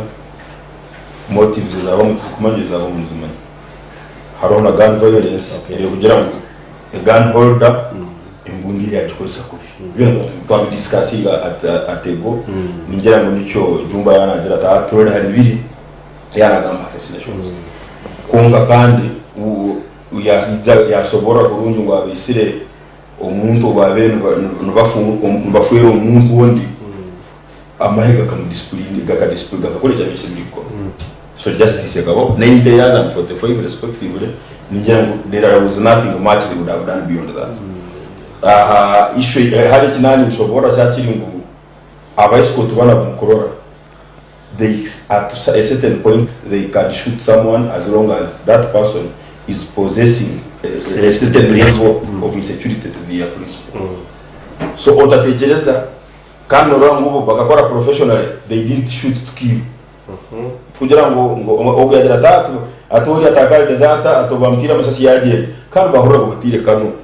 bahora gutuma kandi uri mbiaza. So the intention ni mango possibly kateli ukwita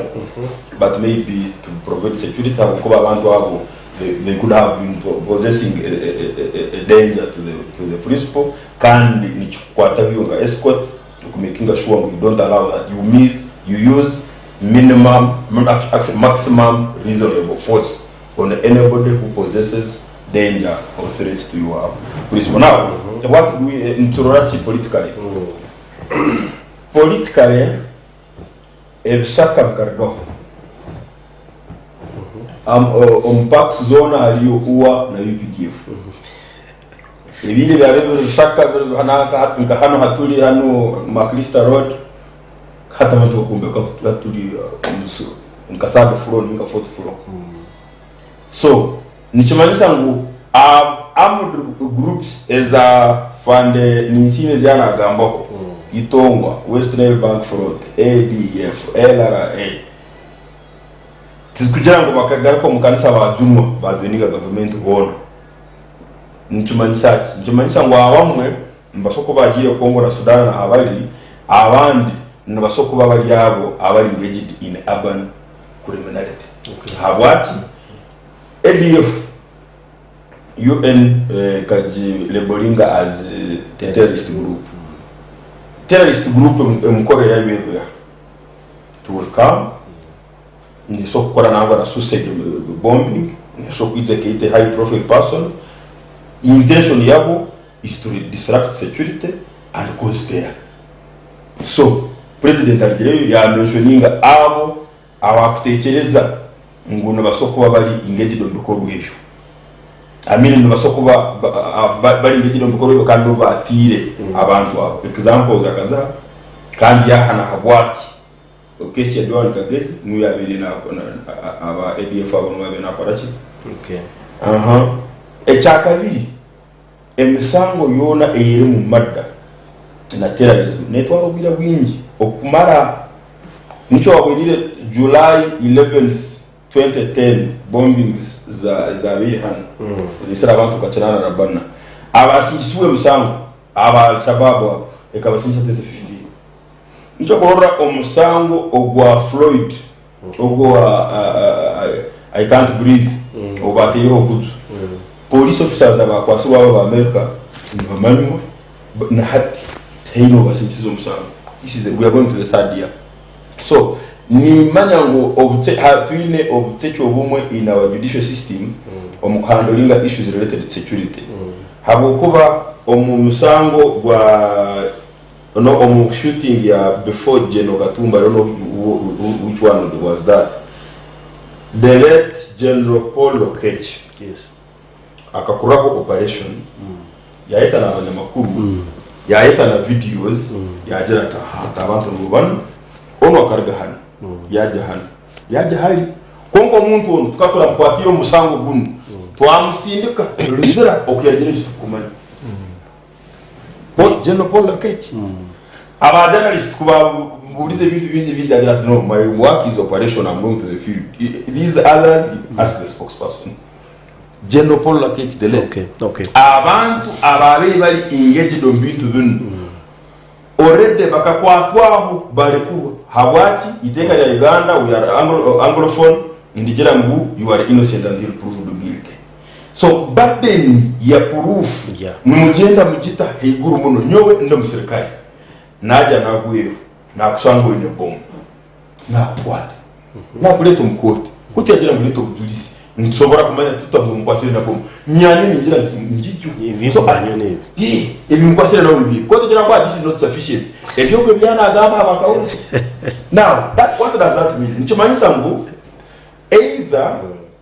operations za mahi sinchego chief magistrate agenda nabo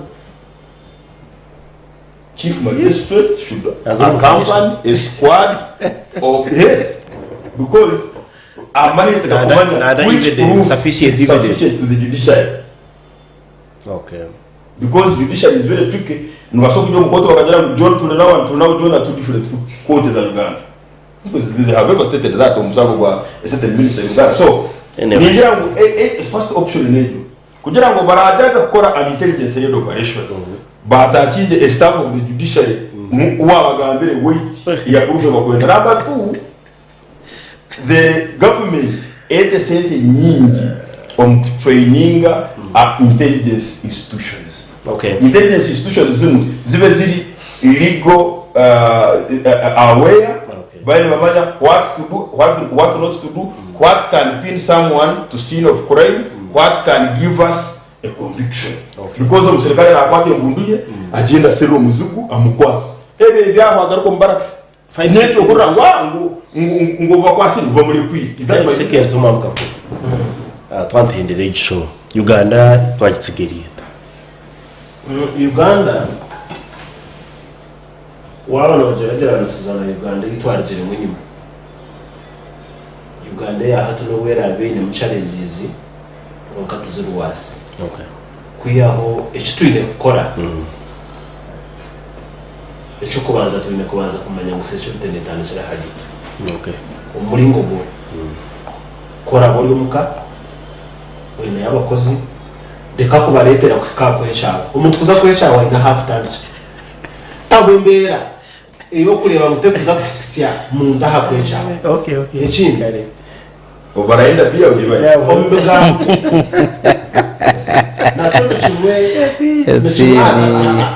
kimwe aha kintu cyo vunanga umukwe hasi cyo pese cyo tano je nk'ibintu bintu mitwarize no hisi cyo mitwarize umuganda no kutura n'abantu uko kutura n'abantu aho umuntu gambire abantu abingi hatware nkakiri zo mwaba bane bagira batahari gestions bunanka bamwitabo kugira ngo agambire kineki omwe kitari mazima konga kucyakura nje bakirya mazima nabwo turinde kuteka munonga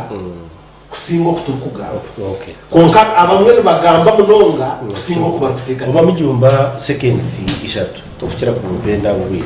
Uganda twagitsegera inyeta icyo kubanza muri byona twine kumanya ngo ibintu bitekwa kubaho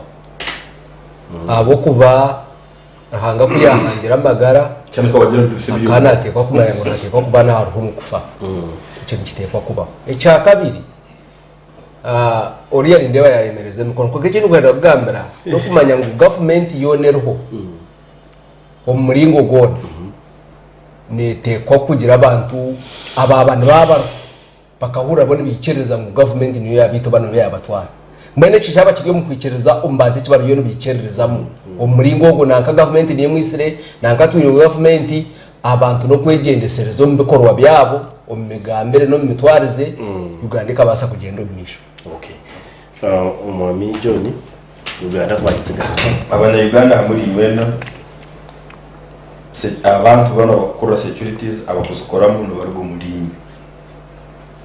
amahanga gakuzire tugakore kurutinga muntu mu mahe atakuruga umunobirite kujya kutaha amahe ga UK osemiri kubanurga either family ya richest businessman richest politician nari noruga part of the royal family hati hano mu Uganda tukusobora kuba kubonja kwenda abantu ngabo hano tugalo biye abantu uko muntu wogu takuja complaininga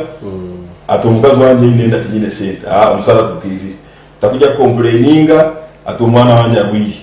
amahanga gamwe kujya kutashyo mu mai no butine bizubindi note come for national service tugambira umuntu how do you tell your commander ngo mwana wanje awiye so but you are not a doctor hano mu Uganda umwana kurwara is very big problem so hati mubanyo ngo abantu bakumukuletera amahe bene bizubitaro bimona bumwe bene stresses tarizumona zumwe bene financial illiteracy omusara ekile cya gutunga okwitse mbundu kwemerera inyuma okukomera we breadwinner niwe breadwinner omufamily ye na mukuru we ne yise na nyina kandi okiro cyo musara gutahamu nicya gunyo mbara nicya kwenda mu nicyo cyo cya kwenda mu kazi omusara gutwaho ayeteka hate bizubona hate bizubwe byona twine kubugumira ngabanyarwanda tukamanga abantu abambaraga society zeitu woku kandi abana abo bakwijo mu training bakutunga ayakweto mu mara kwa fanda kwa statistics mu 37 years first incident ya guard kid in the principal so security umurumo gwayo gubona ni gukora yitwa abana bakuruga hano tujya hatukujya nyoni njya Kampala from here nyine meeting tomorrow nimanya njya kukayikurungi God willing ogunaja kazo ogunaji sembabule ebyo na gukora security hala habaliyo babyamire onka obabyamire tigo na gambe yinkuza yo now aba kujya itwena tujya hatukujya tutekereza tujya kukayi kurungi konka haba abantu abarara batabyamire kumekinga shwa mu security yabo na wecho tobahe support yene ibarayenda from time to time murari mwami Robert Wakandare ebare ku kunda sky na tureba kusinzira Kampala na mwamba kashabana kira kuza tivarga holeta ati kasho message zezi deni afanda henderezo rwo mwami kashomo thanks for the program Paul. The investigations are always completed when killings happen in Uganda, but sharing it with the public is not done due to reasons known to the chief consumer of intelligence information. But be rest assured that these investigations are always concluded. Sharing it with the public is another story. But Paul, inform my major that as well as guards go for VIP protection courses, the bosses also need to go for courses on how to treat and handle their guards,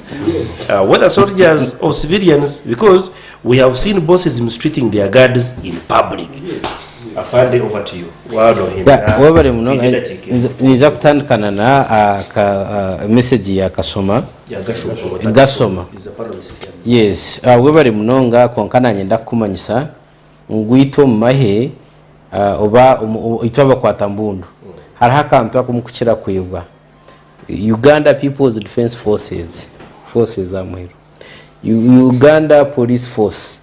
amuhero. So where do use that force? Kandi kutukwiza particular niza UPDF yitu itu order it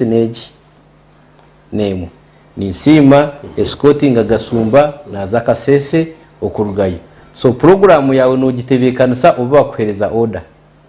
nazenda kasese naza kuriyachi because a soldier is always prepared. So things agamba bihama byitu ahabukuba no kugira ngo itwe public relations practitioner konkarumu abokusangana yagura hata kumuriya. These are ebintu bikubaho because Paulo you are a human being and you also have you are wearing blood oyineshagama n'umubiri. So ekintu cyo takwasa kutanga kweka nimpabura message yanje nyanida kwabura cyamanero si wana naba stakeholders to recruiting a police na namaye nimba shabango umuntu araririgiro strike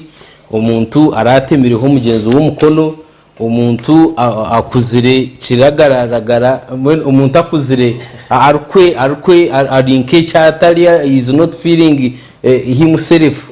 mutabara recommending abantu benda abantu physically fit medically fit hamwe na abantu aba disciplined akuba umuntu ogonza akantu bakumuhereza ubuyinza bwo kuguma nembundu 24 hours omukhendera kwanje mukama wanje security nkomuramwa gweri izoba teruho mugufu teruho mulingwa insecurity obutatebekana bw'icanga mwe no bwinazi tuburuho muntu mukuru tuburuho muntu muto tuburuho muringo mugufu owekibine cha NRM wa nupu so long as you are human being and insecurity ne targeting a human being. So omuryecho itwe nkamahe nka police nkabantu ba security to abantu practicing emirumo yitu nko kujoni yagamba ngo turara heru nishaba mukwatagane nitwe waza kwatagana nitota tuhereze information kina nisaba umwami Isma kina nisaba umwami Jumba kina nisaba umwami Joni kugira ngo ekinte kitakutambura kurungi okwe akwahori wori no ndeba echo kureba ngo ekitishikire no murumo gwitu twaheza kucimanya kukigarura mbuteka then echamuheru ninyenda kubamanyisa ngo mazere obwire nka weeks nkemyezi nkeshatu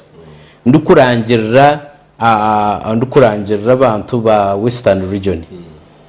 tuine kizibu chamani kuno mu Western region every person na claiming kuba nagamba na state house kuba narga mu royal family kuba then echo kuba no gamba na state house chukumanyisa ngo zwarebzwaro byamahi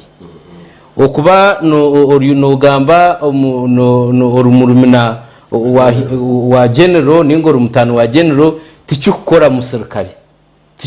musirikare totally. So mbwenu mbire ni ntero murango gunyonye nkari yonagamba kugira ngo uniforms zamahe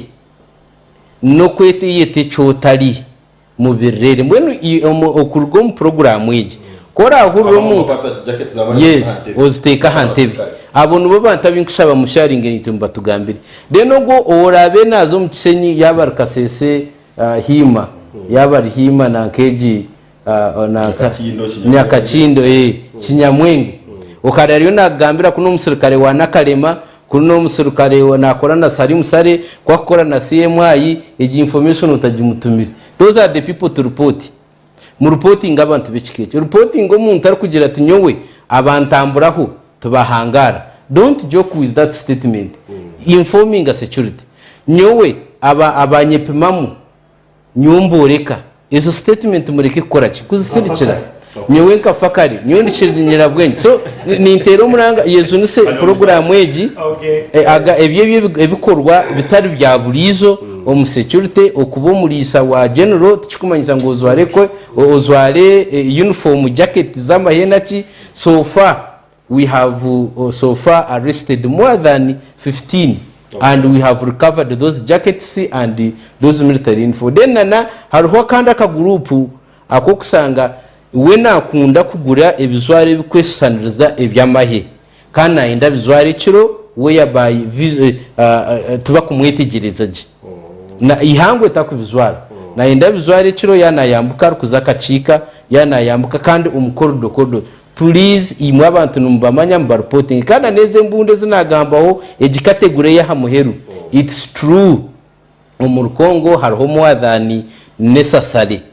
rebel groups ziri mu Kongo a negative forces embundu to expecting akubanza smuggling nziza kunuye embundu ziri mu bantu nani nkusabiwe mpurikirize tindu kwenda umukwate tindu kwenda ngu omubuzi kureke cya ukoreze kumususpectinga ngu aine mbundu yirukangira umbantu basecurity tumanyise no mu mugwitu kucondoza no kwa arrestinga mwe bari mnonga afande nisima meja nisima no mugambirizo w'amahe umucanga iki kiturumo kandi nasinzira hanya mu second division abakutsindika messages nawo mwazindika holete mu amoni bari mnonga kandi wanuzira message asumuye please next time gichonga fwa ko umusi wanzindikira statement tena message umwami Agustina ngumene chaba next time utsindike message ngufu yenyorobere kugishoma kurati hari yayo kuri yasini ya isoro musakoza NRM activism na debates ngo hatari mu public accounts committee district ya Kazo ogono wa mijumbajo nani no munyamahorere kakesa kandi aine munedini nyingi bwari yaho aine barhazizi za church bukumurebera kandi mu mweto mu amijoni yatwira musakoza za politics kuno yano mumanya kandi no team chairman futu na no mwaba tebitete ambejo kwa abantu bamano mu team chairman no kandi twatugomugisha kutunga mugenyi mukuru kandi wa mana ranka ya meja umuhiri ya UPDF manyita pora baho ya political surgery next time turebane mwe bayimnoga kubane tukikuru twabagira ngo no yahamagara go muntu umwe omwita wagenda zombi osasa batsigara nyebuze cyo kugobamo nacyo kimbura please ngo president agambere wota kubasa ku kurizoninga utomuntu ndendije shonga bato kweliminate ngo muntu kwate mbundo kamuyaho tikikusolvinga shonga yona kandi hango moreri yago mzam please mwerinde ndendije mhande kusolvinga manshonga imikono yawe kumeri clean utarija meza yo buringaniza n'engaro zendofa marare no businge banyeta pola baho political surgeon good day ebiti bitekateko bya TVG kureka n'ebyabantu buntu